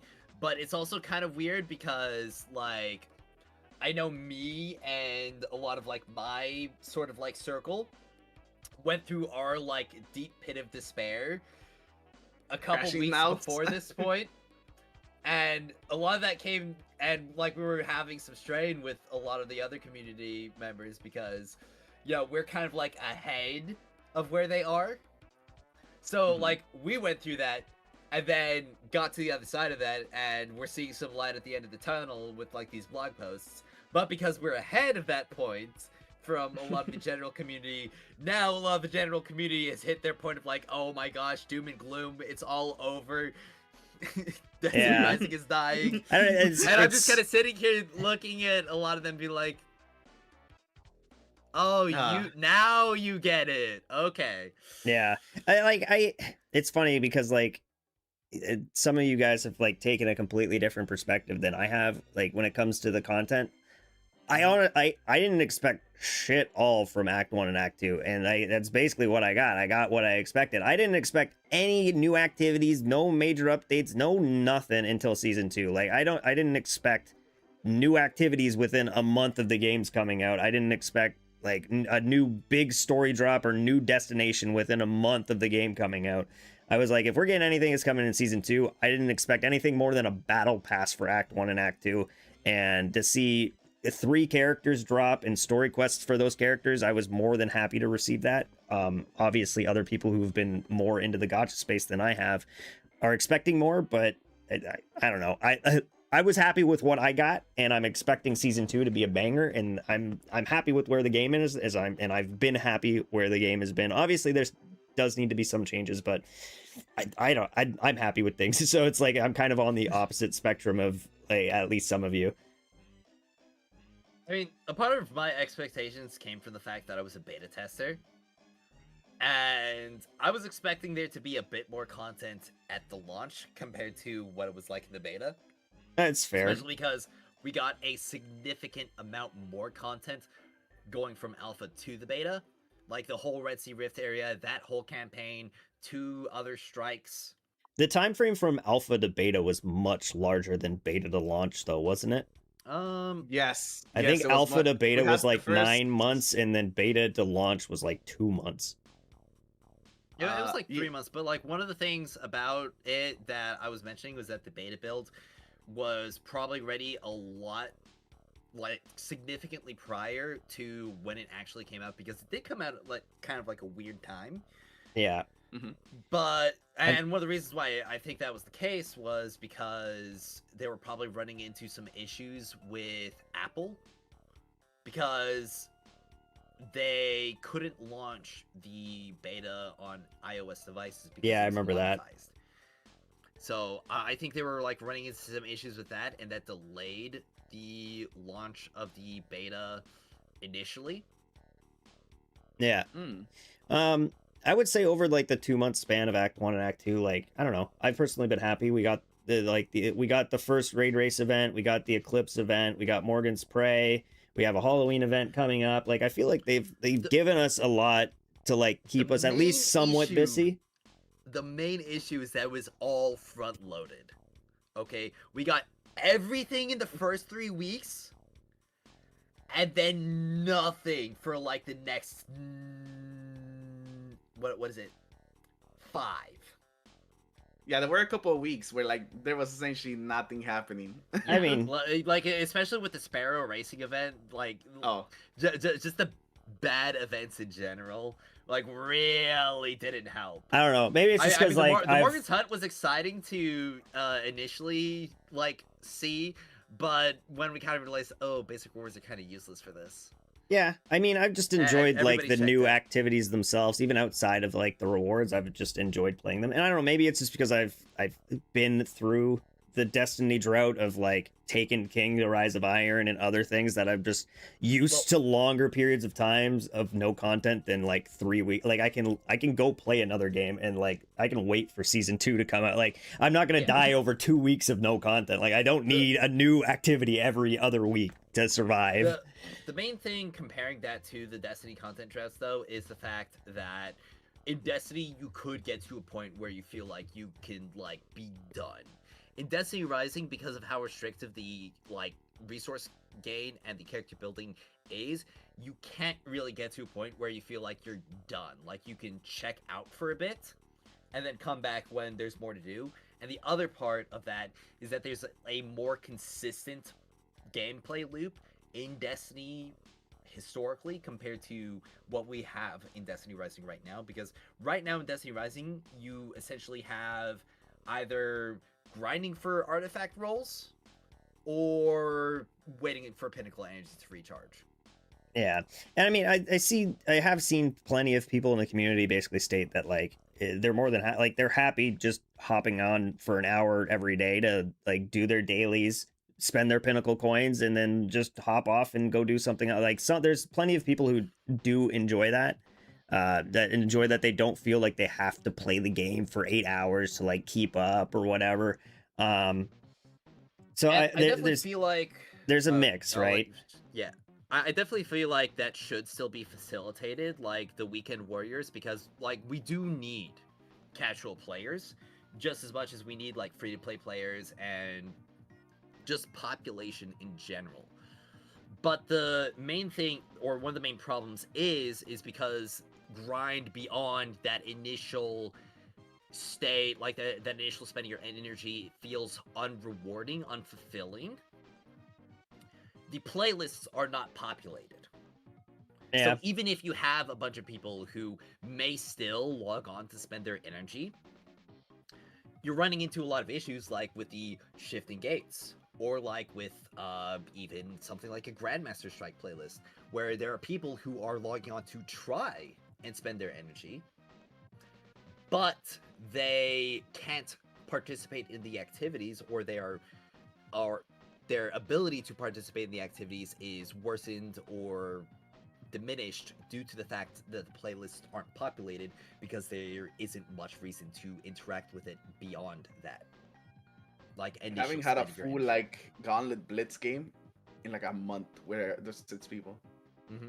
That's also because I think that's also because just not running Gauntlet Blitz and running it with the commander is just straight up better. Yeah, that's probably another also issue. That's another issue, is that like we're at a situation where it's more rewarding to not play the game essentially than it is to play the game on its highest difficulties. And I personally feel like that the reward structure needs to be like redesigned to a point where like we can actually grind for resources, we can actually build our characters, moving away from like that restrictive nature. Yeah, I feel like there should be a change with, like, I know we've talked about this in the past, but like change on like Grandmaster. Like Grandmaster shouldn't be giving the same rewards as a regular strike. And like 100%. Once again, I'm holding the cope that like those changes, artifact changes, like reward changes will change in season 2. And I mean, we'll have to wait and see.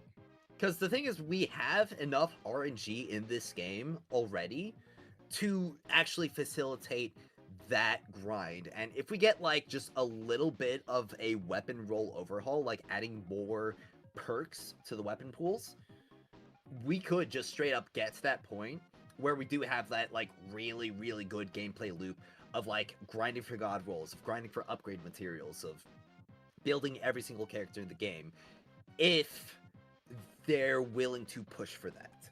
Yeah.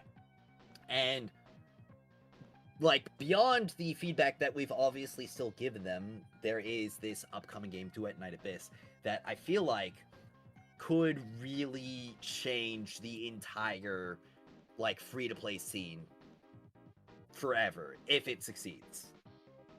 Like Duet Night, and by succeeds I mean like if it's able to sustain itself well, like if it's essentially able to make money, because that's the thing, it doesn't need to completely blow up and make like $1 billion. It doesn't need to be the next Genshin Impact. If it's able to make money, like make profit off of this new model that like, or it's not a new model, but it's new to the essentially mobile scene. I mean, it also depends on how the game is. Like, you probably know more about the game than I do, but it's like, it also really depends on how monetization is marketed in that game. Like, yes, there's no gacha, yes, there's no pulling for characters, but that doesn't mean that there's going to be some other monetized limitation to progression in some shape or form that hasn't been shown off. No. So we actually do know a lot of details about the monetization.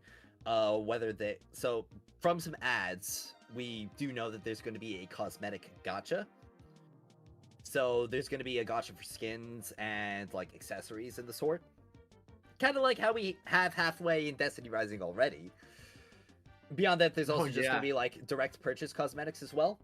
And there's also going to be some levels of pay to progress. Yeah, but that's what I'm saying. Like you guys won't know until you actually really start getting into that and the end game of that game. Like, how restrictive is that going to be? Like, is it going to be like, if you're dropping your credit card, you can max out a character right away, or is it going to be like the free-to-play players aren't going to be able to basically progress at all unless they're spending money to get these materials they need to upgrade the characters? These are things that you'll have to figure out when the game actually comes out. But it's definitely a worry that I have. Like, if they're not going to be getting a bulk of their income from gacha pulls, and I don't think you're also going to get a bulk of money from. They would be getting a lot of their income, because we already know from a ton of other free-to-play games that the cosmetic-only monetization model does work. I'll have to see. I'm interested to see how it pans out. I mean, I won't be playing the game, so you'll have to let me know. But I'm looking forward to see how it pans out and how it could possibly change the future of other games like Destiny Rising and other things. Yep.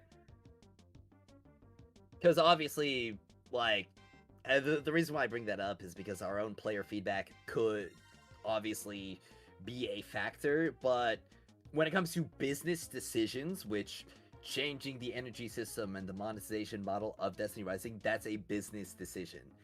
Regardless of how good it could make the game to play, ultimately they do still have to make money.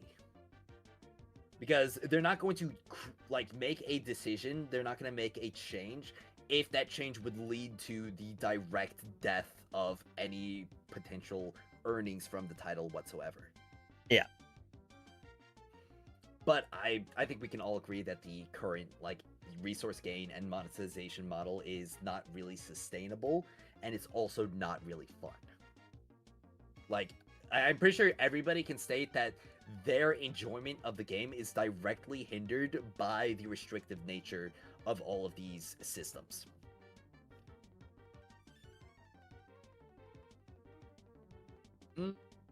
Yeah, I would say so. I think if I was able to build more characters and actually try out like more characters, like all the 4 stars that I never touch, Yeah, I would be able to like try out different things and just have a, I would be main neck core maybe by now. yeah. I don't know. I feel like it definitely restricts me in ways of like pushing the leaderboard. Like if I wanted to like try to push to be top of the leaderboard, I find that I'm restricted in that aspect. But when it comes to just naturally playing the game, like pretty much all of my characters are at a point where they can do grandmaster. Like my lowest level character is I think the only character that can't do grandmaster. So like I could play the game with any character that I want at the moment. I'm not feeling restricted on like who I can play as and how I can play them, but that's just how I'm feeling about the game right now. There's obviously a clear disconnect in what we like mean by playing the game, because like for me, having a character built means that they can clear endgame, essentially. That's like my perspective on how built a character is, because essentially if you can't clear endgame with that character, or if they're not endgame prepared, then it's back to the chopping block. I mean, the chopping block with them. I get that. I like what I'm saying is like if I wanted to, I could go into Expanse right now with my lowest arc piercing character, which is a tall, and I could complete it with her. I'm not going to get all the keys, but I could definitely complete it with her. I mean that there's the thing right there. You won't get all the keys, and if you're not getting all the keys, you're missing out on the rewards. It'd be like saying, "I've got this build in Destiny 2. Like, watch how it completely destroys patrol content, or watch me like trash heroic strikes with this build in Destiny." Yeah, but if you're having fun doing it, like, well, like I get what you're saying, but it's like if I'm expecting to complete the best of the best content, then yeah, I'll use my I can do that. I can do that with my Hellhest right now, but like it's not saying that I can't also play and enjoy that content with my Atal. Like, yes, I'm not going to get every key with her, but I can still complete it. But I get what you're like. I see I see what you're saying. Like you would like it if you could go into Expanse or Calamity Ops with any character and have the ability to, level up or like hit the top times or whatever. Well, yeah, because to me, like the Expanse and Calamity Ops, those are not just the most supported modes, but also the most fun modes in the game to participate in. Yeah. Currently. If it actually gonna add a couple things right here at the end from like the points I made earlier. When I talk about the resource restraint, I don't think any of us just want them to just drop every single resource on us immediately. No. Yeah. Because I'm sure someone's gonna bring it up. We don't want all the resource to just rain on us. I want to grind for the resources. We want to have the option to possibly get these resources. Yeah. Even if it's a low percentage, we want to gamble for those resources.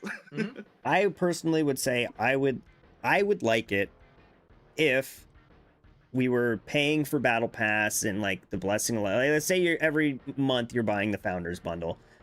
I would like it if that would make it so it would give you enough resources if you were playing every day and doing all the things you needed to do to give you the resources to like max out 3 characters in a month. They give us 2 characters in a month. It gives us enough resources to max 2 characters and an extra one so we can somewhat play a catch-up game. And eventually over, months and months, you'll be able to have every character maxed out. to like their max would be 72, 73K. Yep. Pretty And reasonable. especially like say 6 months, 7 months down the road when a new player starts the game and there's, you know, double the characters, it's going to be rough for those people.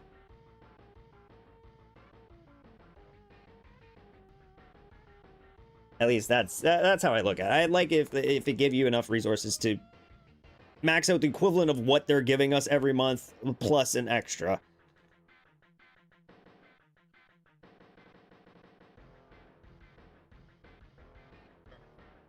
Let me look at You got anything this. to add on this topic, Sid? Honestly, not in particular. I don't really have much Okay. about this topic. Okay, Alright. fair enough.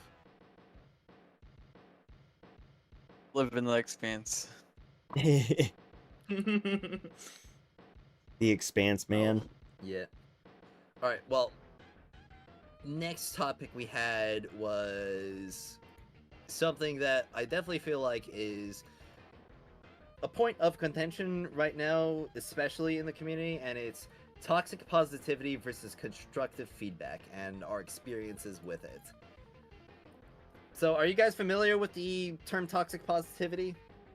Yes, sure most of I you am are. very familiar. Coming from Yeah. Destiny 2, I am very familiar. So I feel like it's people just tend to assign you like one or two camps. Like people cannot understand you criticizing the game, but also loving the game at the same time for some reason. I don't know why. They feel like if you're criticizing the game, you want the game to fail, you want the company to die, and you want the game shut down tomorrow. And that's what it feels like. But I feel like you always have to have a bit of criticism whenever you see something that needs to be criticized. You know, you can't just pretend something is okay, something is alright when it's clearly not.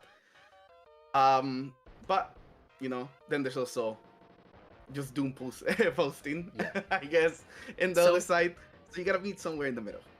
So for the people in the audience who don't know what toxic positivity is it's essentially just essentially when there's a person out there who will intentionally ignore like negative things about a title, like points of contention that like directly harm it. And I'm not talking about something that it's like, okay, there's a difference in opinion here. I'm talking like this is something that is directly a negative to the gameplay experience. So, like, let's say if there is, I don't know, server issues, the toxic positive person would say like, oh, well, you know, like, why don't you just invest, like, you're a free-to-play player. You should invest more money if you want them to improve the servers. That would be an example of toxic positivity. So, I have definitely had a personal run-in with a lot of, like, toxic positivity, especially in that, like, Act 2 launch period. Because, like, I just want to say, like, that Act 2 launch day was such a crap show. Yeah, it was pretty bad, Act 2. People had their Yeah. hopes a lot higher than the game was able to provide. Let's just say. It wasn't just like that people had their hopes up, it's also just the direct issues that were like immediately visible. For instance, the uncommunicated server maintenance extension, where we were locked out of service for like another 2 hours.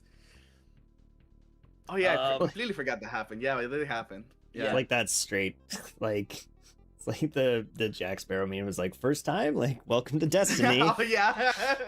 Well, the main issue is that it was like completely uncommunicated. Like, at least when it comes to Bungie, for however often it happens, they usually give people a heads up that like, okay, yeah, the servers are extending the maintenance.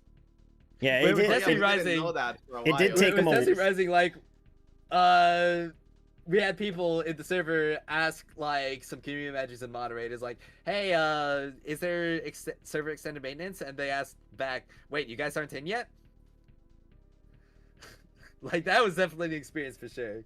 Yeah, it definitely took them a little while longer to put out like, Yeah. oh, there's going to be an extension. Though I mean, the compensation put in But- place was more than generous, more than anything Bungie would ever give us.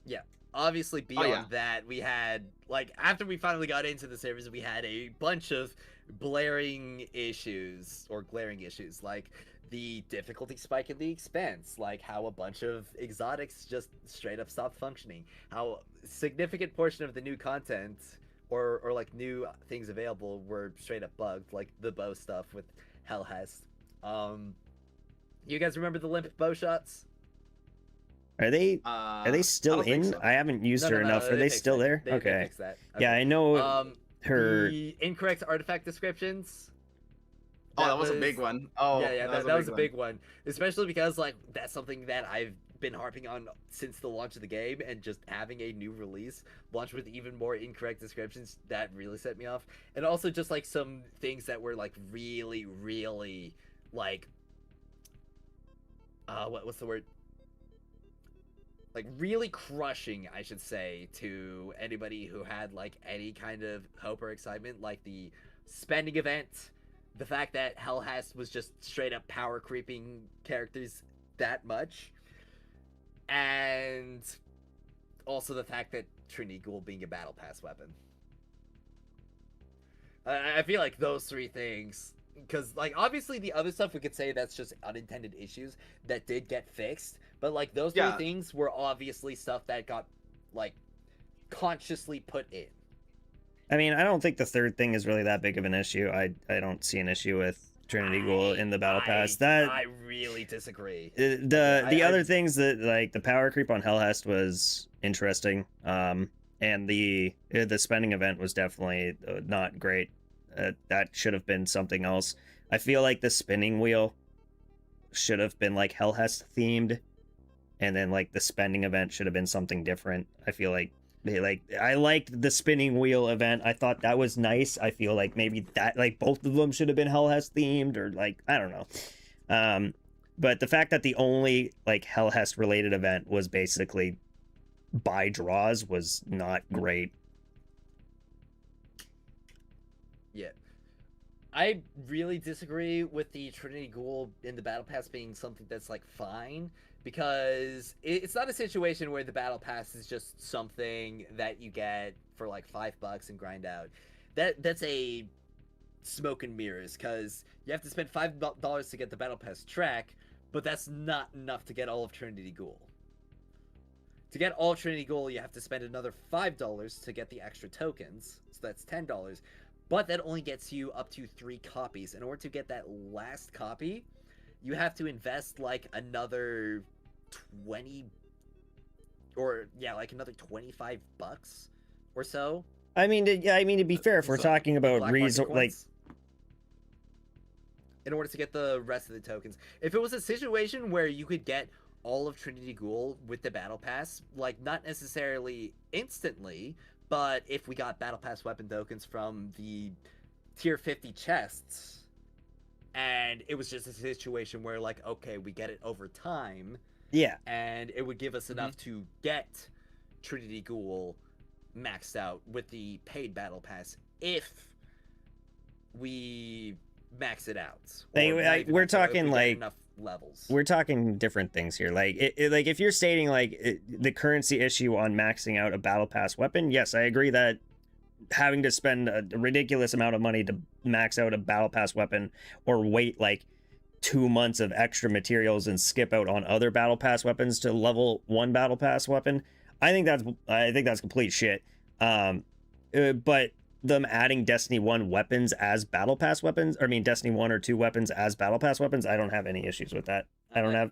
The main problem to me is that is a premium item, like a very premium item that they essentially did no work on. It's the same issue why I have with, like, them selling that Wishbone Sparrow for silver. Like, this isn't stuff that was made for Destiny Rising. This is stuff that they took the models for, okay? They took the concepts for, and they just repackaged it. And it's not even like they changed stuff around with it. It's literally the exact same weapon and the exact same like cosmetic, except we just have to buy it again in the other game. I mean, Trinity Gold definitely has more to it through catalyst spans than like obviously there's like the a default little bit more one. And I mean, the emote isn't a straight rip. It's definitely different. It's not the exact same emote. They play differently and they look different. The Sparrow is, but again, the Sparrow is different because it needs to be programmed differently because it works differently through Sparrow Racing. It's not just a drop it in and it work. Like they all have different stats. They already have all the Sparrow stuff built up in the game already. Okay, it's not like this is a Sparrow. They have to individually code how every single Sparrow works. Okay, each Sparrow is just a skin. It's a cosmetic. And granted, they do have different stats, but the stats, those are just numbers that go up and down. Okay, those are just scalars on certain things. Okay, the actual cosmetic itself, the item itself, is literally just a rip. It would be like if they took, I don't know, the King's Fall ship and put it in the Eververse in Destiny 2.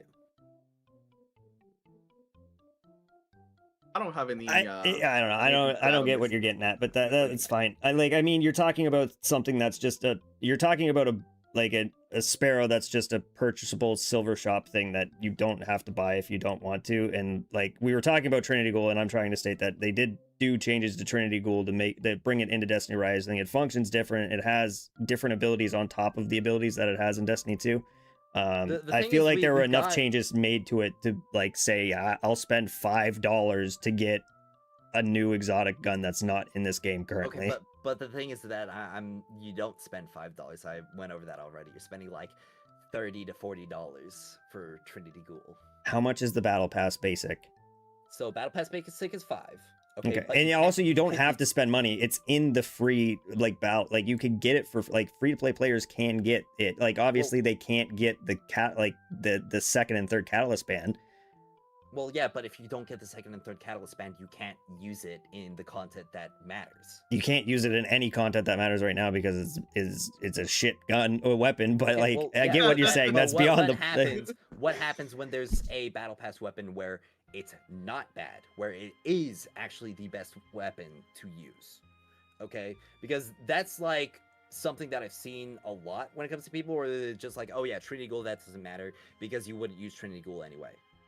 What happens when there is a situation like that? Like, let's say they add Ace of Spades as a battle pass weapon. Okay, but again, like I already stated that I agree with you that I believe that the battle pass method of getting weapons and upgrading them is bad and needs to change. I don't agree with you that bringing Destiny 1 weapons into Destiny Rising in the battle pass is a bad idea. I am completely fine if one day they drop Galahorn in the battle pass. I don't have an issue with that. I have an issue with the upgrade method of it. I have an issue with getting catalyst bands being locked behind like $50 purchases. Yes, I feel like that should change. I don't feel like it's an issue. Like I don't have a problem if they like next month they bring like Galahorn. It's a spread thing. So Galahorn or they bring Truth because it's a Void Rocket launcher or whatever, right? I mean, okay, that's a lie. I'd have an issue with that because that gun was in the beta already and it exists in the game's files. But I think you get what I'm saying.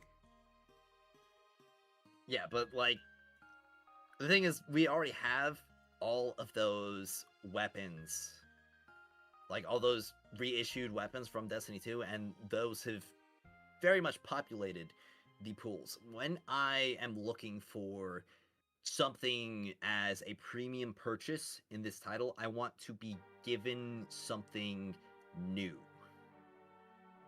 I don't want to have like the main reason I get something to be just to have it the way essentially that I already had it prior. Like I don't want to spend silver on weapons or like money essentially on weapons that I've already played with and on cosmetics that I already have obtained in Destiny 2. I don't think we're going to agree on this because my response to you for that is just going to be then don't buy the battle pass. Like I don't know what to tell you. Like We're just not going to agree on this. I have no issue with them Okay. bringing Destiny 1 Okay. and Destiny 2 weapons into the Battle All right. Pass. Yeah. We should just go ahead and move on. We both said our piece on it. Yeah. Yeah. So, next topic we had is obviously the content drought, either it being a lack of direction or bad pacing. And I think we've already touched on some content drought related stuff Yeah. already. Plenty. Yeah, But plenty. I think it was just bad pacing. Especially with us having season 0. I don't know why we didn't just start Yeah. at season 1. Yeah. It seems like season 0 was totally just unneeded. We Mhm. could have just launched a season 1 and it would have been the same thing. But yeah, I think it's also just front loading a lot of content. They just Mhm. didn't pace it correctly. It kind of hit us a bit similar to what D2 Vanilla was like. It front loaded all its content and then there was nothing else to do for like a while. It seems like the same thing is happening just in Destiny Rising. So I wish they would have spread the content out maybe a little better. Yeah. But it really, I think it came down to just bad pacing. Yeah. I would definitely agree with the bad pacing thing. But I definitely feel like a big issue did have to do with the events, like I mentioned before. If we had better events, Oh yeah. then I feel like it definitely would be a lot less exacerbated. It's been a while since Clay said anything. You have, I mean, obviously, like, you're mainly focusing on the end game stuff in general, so you probably have like a different perspective on the whole content drought thing, Clay. My whole perspective is I legit sit here and play Expanse for new times, and that's pretty much all I do. Like that's my form of content. Because I don't do character quests or anything. Yeah. Like I haven't touched them at all. I have them all, I just don't do them. So, when it comes, in Like, that would case, you like, would you look what- forward to like if they made some sort of like special, like would you like them to make some sort of special expanse or like Calamity Ops like event for like a week or two? Like maybe it's like, I don't know, I don't even know how they would do it, but like something like, even if you had an idea on like a different form of expanse that they could do as a weekly like event. Like even like a dream expanse event for you, like what would that look like? No. A really silly idea for Expanse is, I would say, lock lock your character halfway through. Like you'd have to you switch have characters swap to halfway a new through. one. That would be cool. Hmm. Oh wow. That would probably be the funniest idea I could have for Expanse. It's already like Yeah. you get a chest like every 3, right? So it'd be cool if like every time you got a chest you had to switch a character. And they could change the mechanics for what it is. Like, I don't know, 3 stages arc, 3 stages solar. And 3 But- stages But void. obviously, like Well, the then, big thing yeah. that they would have to adjust to compensate for something like that, it would have to allow you to build a lot more characters in this game. Yeah, Oh, building characters. it'd be cool. I'd be down for something like that. Mhm. I'd have fun with that. Or they can make it so they have an expanse week where you can only play as Ikora. Also, also Wait a it's minute. spreadsheet. Also, it's piercing Shikas. You might Jesus, be she onto gets, something. like, Yeah, Arc piercing, Ikora only. we've got some people grinding those out. It's actually been kind of entertaining to see.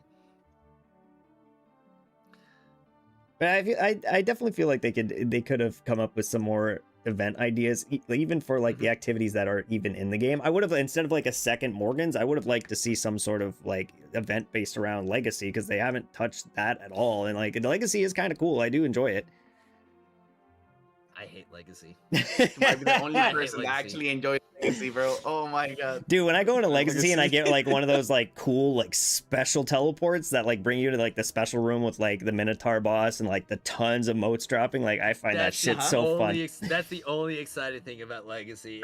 Like, it's literally just eyes glazed over. Like, oh, But my I feel gosh, like it's if they just were to gameplay have an without event where anything. they were to make it like a bit more difficult and make it so like each rotation, like every time you came out of the teleporter, there was like Morgan's Prey type modifiers or something, like they could have done something cool Now- with it event Now, wise. something that would be interesting to see with like the Legacy idea that I just came up with right now was you've got like 2 phases. So one phase is you're just like gathering as many motes as you can to bank them, and the more motes you gain, the more buffs and like more time you have in order to attack a boss. That'd be Okay, cool. that's interesting. And then add an essentially invader. The whole goal. Oh no, of it- no, not get it. Essentially, the whole goal of it would be to like clear the boss in as few phases as possible. Yeah, that'd be cool. I like, yeah, like I was saying, like there's tons of stuff like that, like event wise, that they could do with like stuff that's already in the game. Like, and obviously it would take time to like program like stuff like that. So like I'm hoping they're finding a way to like maybe better streamline stuff like the Morgan's event for other activities in the future. But obviously, the primary thing for events is that like going forward, we need events to be rewarding. Yeah. Oh yeah, I feel like 100%. it's a hard sell, because I like at some points where I'm like, I want them to give more Lumina leaves so I can get more event draws, but at the same time it's like I want more boats for like the permanent draw. Like I haven't permanent drawed in so long because I'm spending all my leaves on the event draw because I don't want to spend my leaves on the permanent. Like you get what I I'm bit the saying? bullet already, and I spent leaves on permanent draw to T6 mining. Yeah, like I don't know. But it was really funny because like I did my permit draws like spending leaves, and I got like Ningfei twice on stream. My Ningfei is currently tier 1, and I've gotten one. I think my shoulder is tier 0, and my Tan 2 is tier 4. Yeah. I've gotten a lot of Tan 2s, which I mean I don't mind because I main him, but I would have liked some more Nings as well. Yeah. I think that's just it. It's like I'm very reluctant to spend my leaves on the permanent banner, because you hear all the gacha people are like, well, the permanent banner is always going to be around. You'll get it done eventually. But at the same time, they're just like, we're not getting any boats. So it's like, I feel like I'm never going to get it done ever. Yeah. One day I'll get to 180. One day. So I think we've like already covered most of the content dread stuff like now and especially before as well. So I've got one last topic here that I had written down, and it's the season 2 expectations, thoughts, like what you think would be good, what you expect to see, and what you would want to see.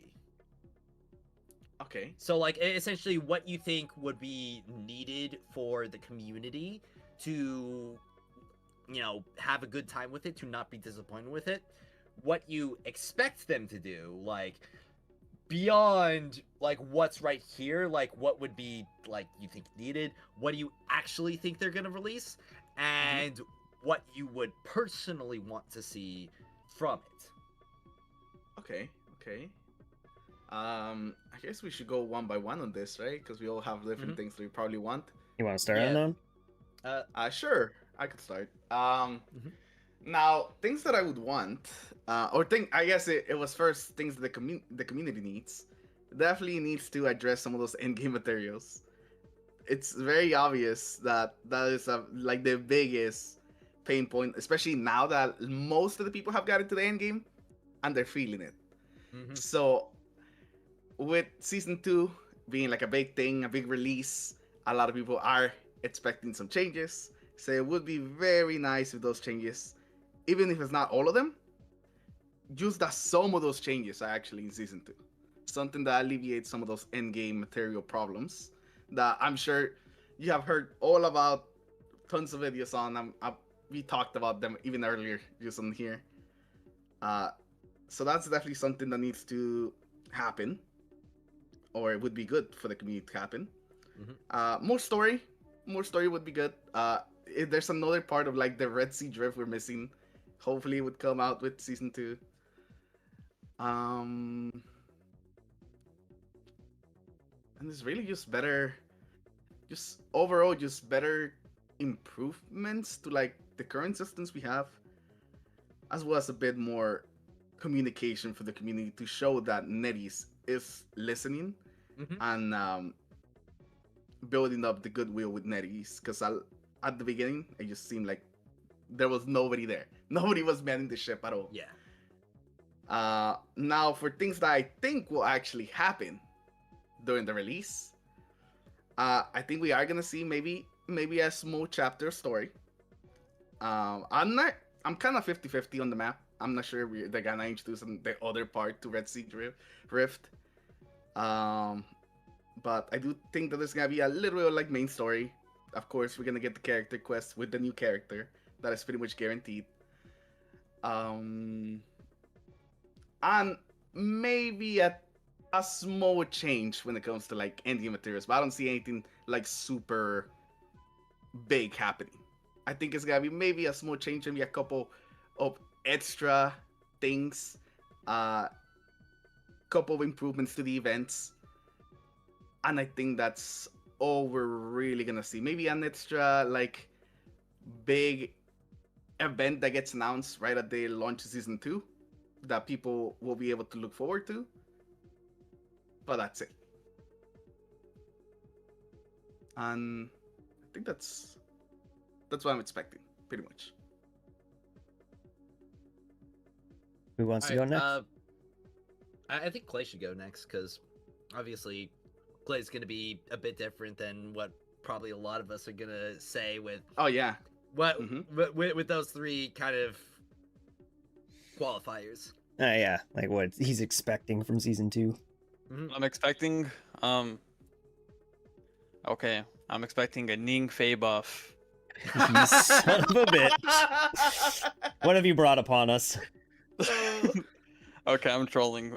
But genuinely, I think the way that it looks, Ningfei and Hellhest are gonna be a staple for coming stuff.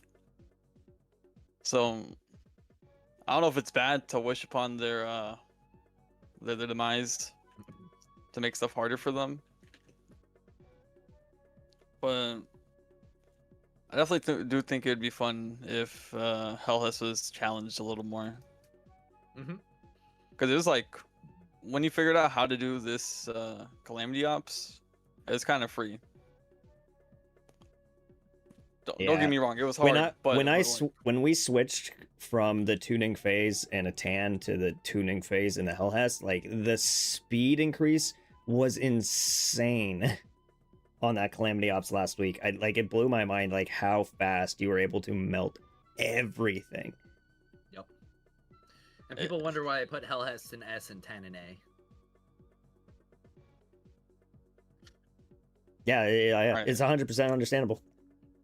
Next thing I think we need is an Ikora buff. Yep. That is actually something we need, yes. Give her 5 supernovas. I feel like she would benefit a lot from just a faster ability recharge, because her abilities are so good and strong. She melts so fast with her abilities. It's just her weapons are so disappointing to use. She needs like 20-second cooldowns on her signature abilities.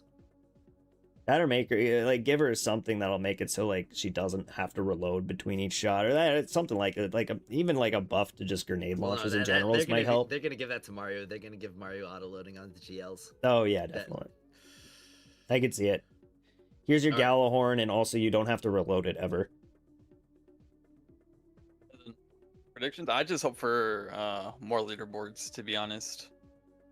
You're not really hoping for any new Expanse stages or any new strikes? Oh, for Expanse, honestly, I'd hope they add like a third section. I don't know, to just make it special.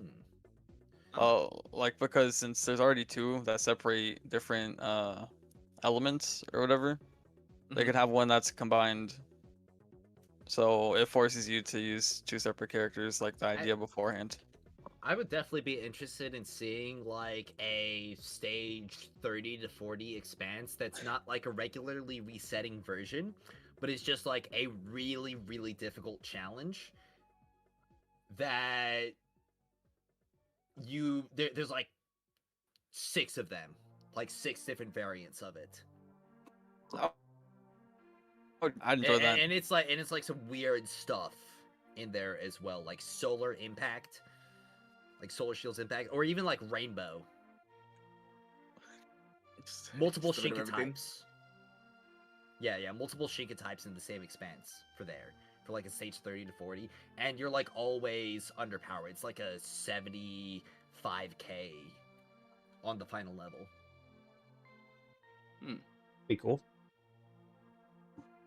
Alright, who whose expectations? Oh, never Oh, mind. I think cut him off. oh no, you're good. You're good. Don't worry. Yeah, you're good. You're good. Mm, All right.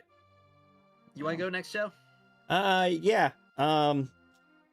For like things that I'm expecting to see, I'm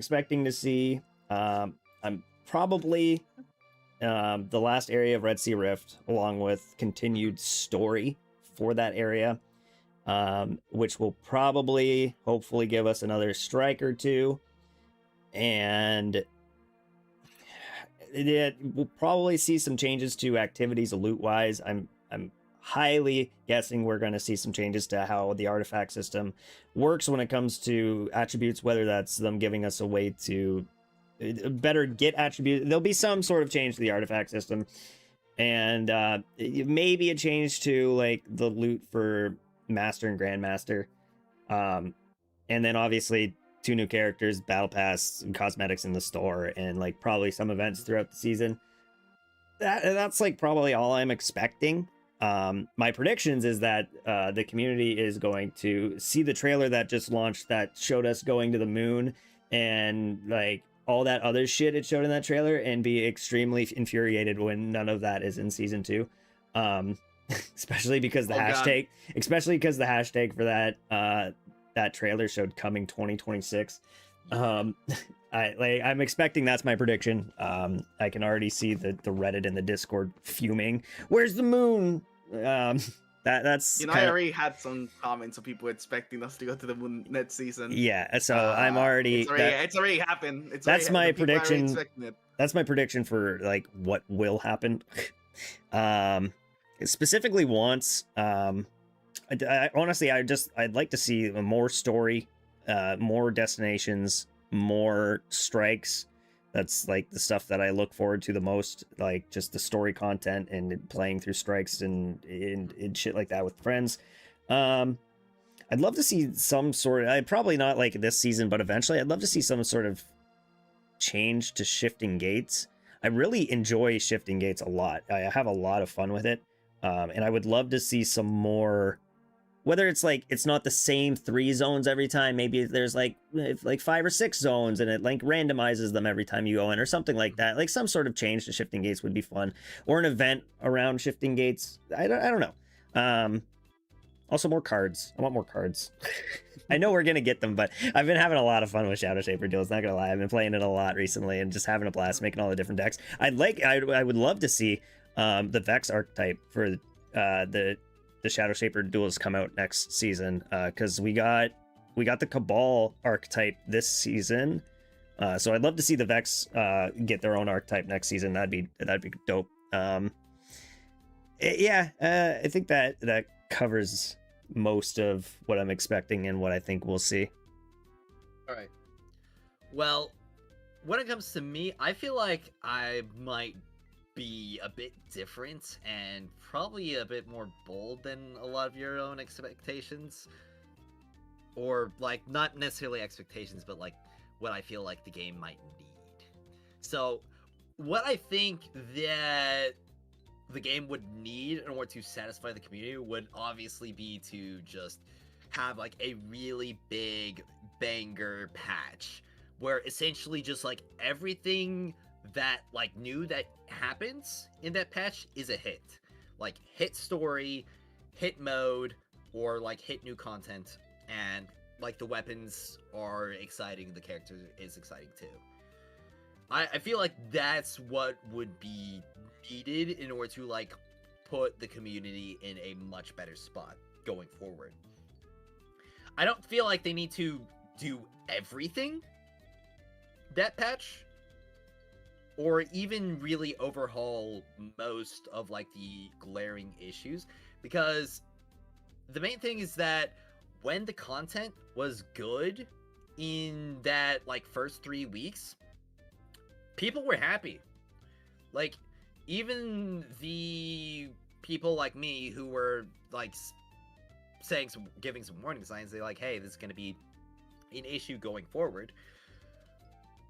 Now, I wasn't really like complaining as much because there was stuff to do. There was stuff to look forward to, stuff to chase. But obviously when the content drought like dragged on, the issues became a lot more glaring. So what I'm going to, what I think NetEase is going to do in the next patch, obviously new character. Probably 2 new characters, new 4-star, new 5-star, since that's been a pattern that we've seen going forward. But content-wise, I don't think that they're going to put out a new event during the first week. I think it's going to be a light event, because that's kind of what we've seen already, where it's either kind of just like a login or challenge event, or some kind of like spending or cosmetic related event, because it seems like they just want the kind of new content that they release to carry that first week. Mm-hmm. But in terms of like content releases, now you guys already did say like second area and Red Sea Rift and maybe new strikes, but personally, I think they're going to add a new blitz. Maybe not a new onslaught, but a new blitz. That's what, like, I was gonna say that. Like, I'm curious on how frequently we can expect new raid-esque content. Yeah. And part of that has to do with, one, like the new area, and the other part has to do with the unseen weapon set that we know they have it like functional in the game and conceptualized completely in the art. It's the iridescent set that I've called it before, like the iridescent Ahamkara set. I don't know if I've seen this. So, I talked about it in a previous video that I put out, like right before Act 2 came out. It was like the what to expect in Act 2 and beyond, and I talked about it there. But there is essentially an entire weapon archetype set that we just straight up have not seen at all, outside of one instance in the beta where Ikora was wielding a Void Waveframe GL. Oh, the Waveframe. That's where it's from. Okay. Oh, yeah, I remember seeing the Waveframe. Yes. And that's part of the set. There's a machine gun, a heavy grenade launcher. I think there was a bow. And it was either like, I think it was a sidearm and a scout rifle, maybe. Okay. Interesting. But the reason why I'm thinking that's coming alongside a new blitz is because when it comes to the weapons that we have in the game currently, outside of obviously the weapon foundries we have, the weapons that we have in the game are stylized based on the enemies that we're directly combating in those cases. So like for instance, when it comes to the Blitz and Onslaught loot pool, those are all Fallen themed weapons. Mm-hmm. And so when it comes to that Red Sea Rift expansion and potentially the Blitz that we'd see there, what would we be fighting? What's like that main antagonist that we haven't defeated yet in that Red Sea Rift area? The Ahamkara. And the weapon that we've seen, like that light grenade launcher that Ikora was wielding, is very stylistically similar to the innards of an Ahamkara. It's definitely a possibility, unless those weapons are only being made specifically for like world loot drops for like the story revolving around the Ahamkara. I don't know. Well, the thing is that those would definitely be mythic weapons. So, and world drops aren't mythic. At least they haven't been mythic. I mean, like there's not like world drops, but I mean like there's the foundries and mythic types that are tied to like strikes and stuff as well. Like that's what I mean. Well, yeah, but I don't really think that they would just simply add it to the pool without adding new content around it. Yeah, unless we like not a blitz, but maybe just a new activity, like completely new activity added to the board. Be a new activity, like blitz. It could be something different than a blitz, of course. But like my expectations in Rising is that not to necessarily expect them to do like, or add something else on top of it and like bloat the game further, rather than just like adding some expansions and keeping the game a bit tighter, because obviously you do want a more tight and focused experience for the style of game that it is, especially when they're trying to get mobile players into it. Like just doing the whole director thing where they, you just add like a new node on the map every single time, or a new like slide on the activity list. Like at that point, you're just going to be scrolling for a mile to get to the actual activity that you want to farm. So that's one reason why I was leaning a bit more towards a blitz than a new activity, but obviously they could just obviously do something entirely new. Yeah. But the I'd other be down thing, for blitz. I'd like the raid stuff. The other reason why I'm expecting that whole weapon set, as well as the activity around it, to be coming in that season 2, is because there is one primary thing that we have consistently seen across this entire game, and that's weapon drops are very much tied to character drops. And not only that, the weapon elements are also very tied to the character elements. And what are we expecting? Blast, or spread and void. Okay? What is the weapon type of Mario? Light grenade launcher, heavy grenade launcher. What do we not have? A void light GL and a heavy void GL. What do we know is in that weapon set that I mentioned prior? A void light GL and an unknown heavy GL. Okay, I see what you're cooking. Mm-hmm. And the other thing that I'm going to like say is definitely a bit more part of my expectations now, is maybe some more bold changes and buffs to the reward economy. And this wasn't really something that I was expecting prior to today, but like I mentioned somewhere near the start of the stream, the new Morgren's Hunt event has a much higher exotic artifact drop rate than we've seen anywhere, especially as a basic claim, while also being able to drop high stat artifacts. So I'm thinking they might loosen up some of these reward restrictions in general, increasing drop rates across activities, while also increasing the quality of said drops as well.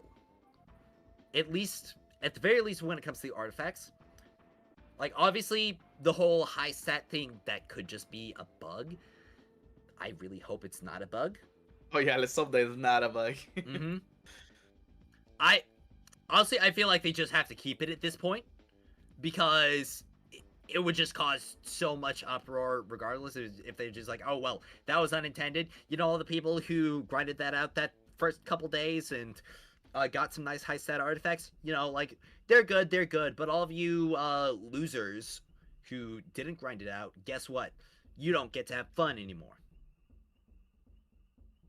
I really hope that they're using this Morgren's Hunt event as like a test bed for what they could do with basic rewards going forward, and we maybe like get some incremental improvements to the game economy in that season 2 update.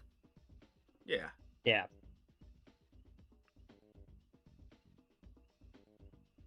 Hopefully Because all of our dreams come true. Mm-hmm.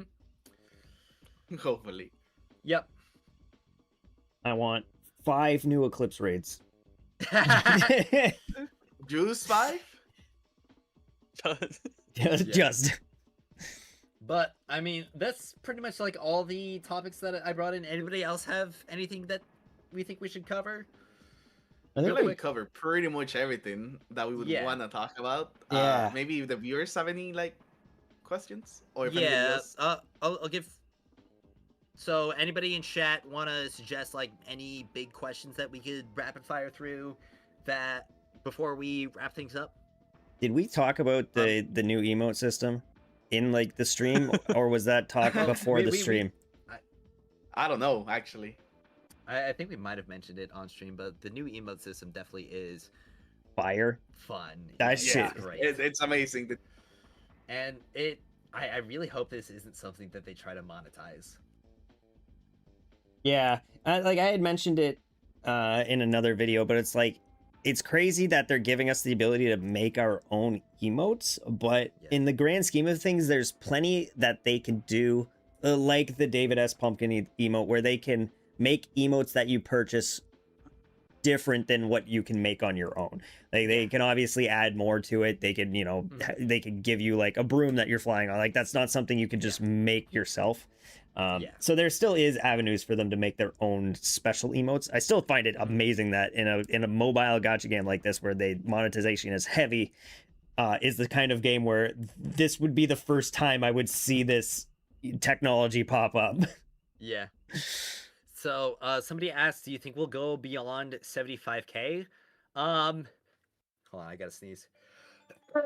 Bless you. Bless you. Yeah. I don't think that we're gonna go beyond 75k. Personally, I feel like they've probably got the power levels really locked down. If we do go beyond 75k, I feel like it would come with a bevy of different system changes and overhauls Yeah. that would drastically change the overall game. I don't think that we're going to run into a situation currently with our current systems where the power levels are going to rise at all. Is it? Yeah, like I don't think it would happen. If it were to happen, I don't think it would happen anytime soon. Yeah. Especially with the heat Bungie's been getting for their current power system increases and resets, and over the past few years of people's hatred of continuous power increases, I don't think we can expect to see it here at least anytime soon. Also, is 45k max? I thought max was 49,990 when I did the math, unless I was off. You mean 70?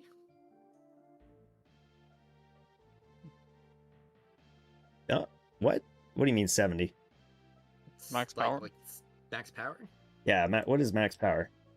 It should be somewhere around like 75k. I thought 75k was just max. Yeah, when I checked on someone, yeah, I do mean 75. Sorry. When I checked someone I saw who was very close to it, they were only off by maybe 10 or 20 on each of their artifacts. When I added the missing 10 or 20 from the artifacts, it put them at 74,990. So which seems weird. Well, the thing with that is that you also get power bonuses for your artifact tier level. Okay, so like going from 219 to 220 would give you a bigger power bump than going from 218 to 219. So maybe the last couple 10 refractor, or even the couple last refractors they needed would have given them that extra 10, which I guess would put them at the 75 mark instead of the 74,990. Interesting. Though, yeah, it'll be. I think the one thing I'm going to be annoyed about is power level of weapons resetting on next season. Yeah, us going from 85 back to 80. Forgot about that. Yeah, not a fan. Though to be fair, I have a bunch of them stockpiled because I'm just I'm like, well, what if I want to spend it on a different gun and not this gun? And now I just have a bunch of them sitting in my inventory, and the season's about to end in 2 weeks, and I'm like, well, I guess I'm just not spending these. Since we are asking chat questions, I felt like it would be a good idea to turn chat on. Yeah. Any other questions? Any other questions? Regarding stuff before we wrap things up and all go our own separate ways. Nope, you're stuck with Fast me and Furious forever. style. Okay. Following you to your house. Yeah. No. I don't know how. I'll give it about a few minutes because I know there is a little bit of stream delay. Yeah, I did notice the latency on your stream. I don't know if you have it set to the higher latency or not, but I did notice that there's YouTube in general just has latency. Yeah, I know you can select it in the settings. There's high, low, and medium or something like that. I think I already have it at the lowest latency I can. That's crazy. Yeah, even the lowest is still more than Twitch. That's crazy.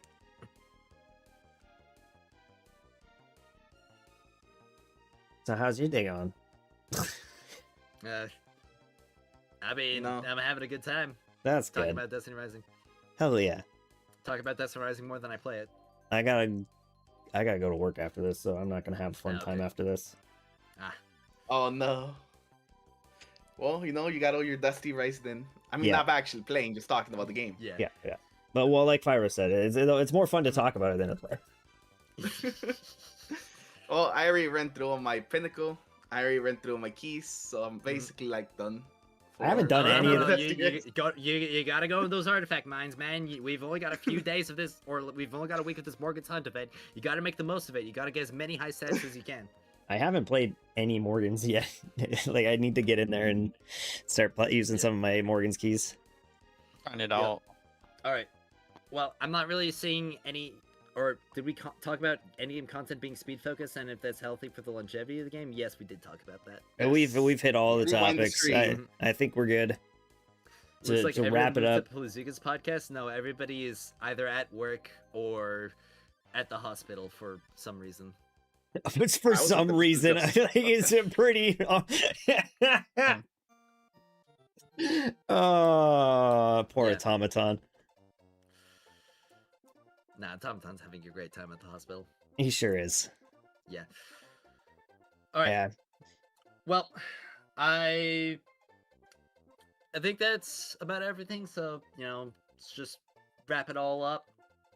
Everybody give some love to the wonderful guests of this podcast, JoeNova, More Than Unknown, and Clay Clam or Sid. All of them. Is it Sid or is it was Side? definitely... Is it Sid or is it Side? Oh, I'm it's Sid. It's Sid. Oh, It's Sid with a okay, Y. yeah, okay. Yeah. Or they both work. I always Trust me. pronounced it. I always pronounced it Side. Wait, did I say Right. Clay Clam instead of Clay Carm? Yeah, He is a clay clam. it's like The, Sid from Ice Age. the clammiest of clays. Yep. But I give them also love. I've got all their channels linked in the description for the live stream. So send them a nice comment. Leave a nice comment for them on the stream or the video, whichever place you're watching this on right now. And yep, that's about it for this podcast. Thank you all for joining me. I think I'm gonna have to use the bathroom and get to doing my own Destiny Rising stuff today. Goodbye, everybody. Yep. Have a good one, boys and girlies. So long, have a everybody. good day. Yep. Hope you all have a great day as Well, Oh, that he cut. disappeared. that cut- They got him. They got him. All right, have a good one, guys. They cooked them. Yep. Thanks everybody for coming out to the stream. Hopefully you had a fun time. Hopefully you had some interesting. We had some interesting topics to talk about, and we'll probably plan another one of these. I don't know. We've been doing them every 2 or 3 weeks, so we'll probably do another one in the future. I enjoy doing them. So thanks again for coming on out, and have yourself a super Nova day.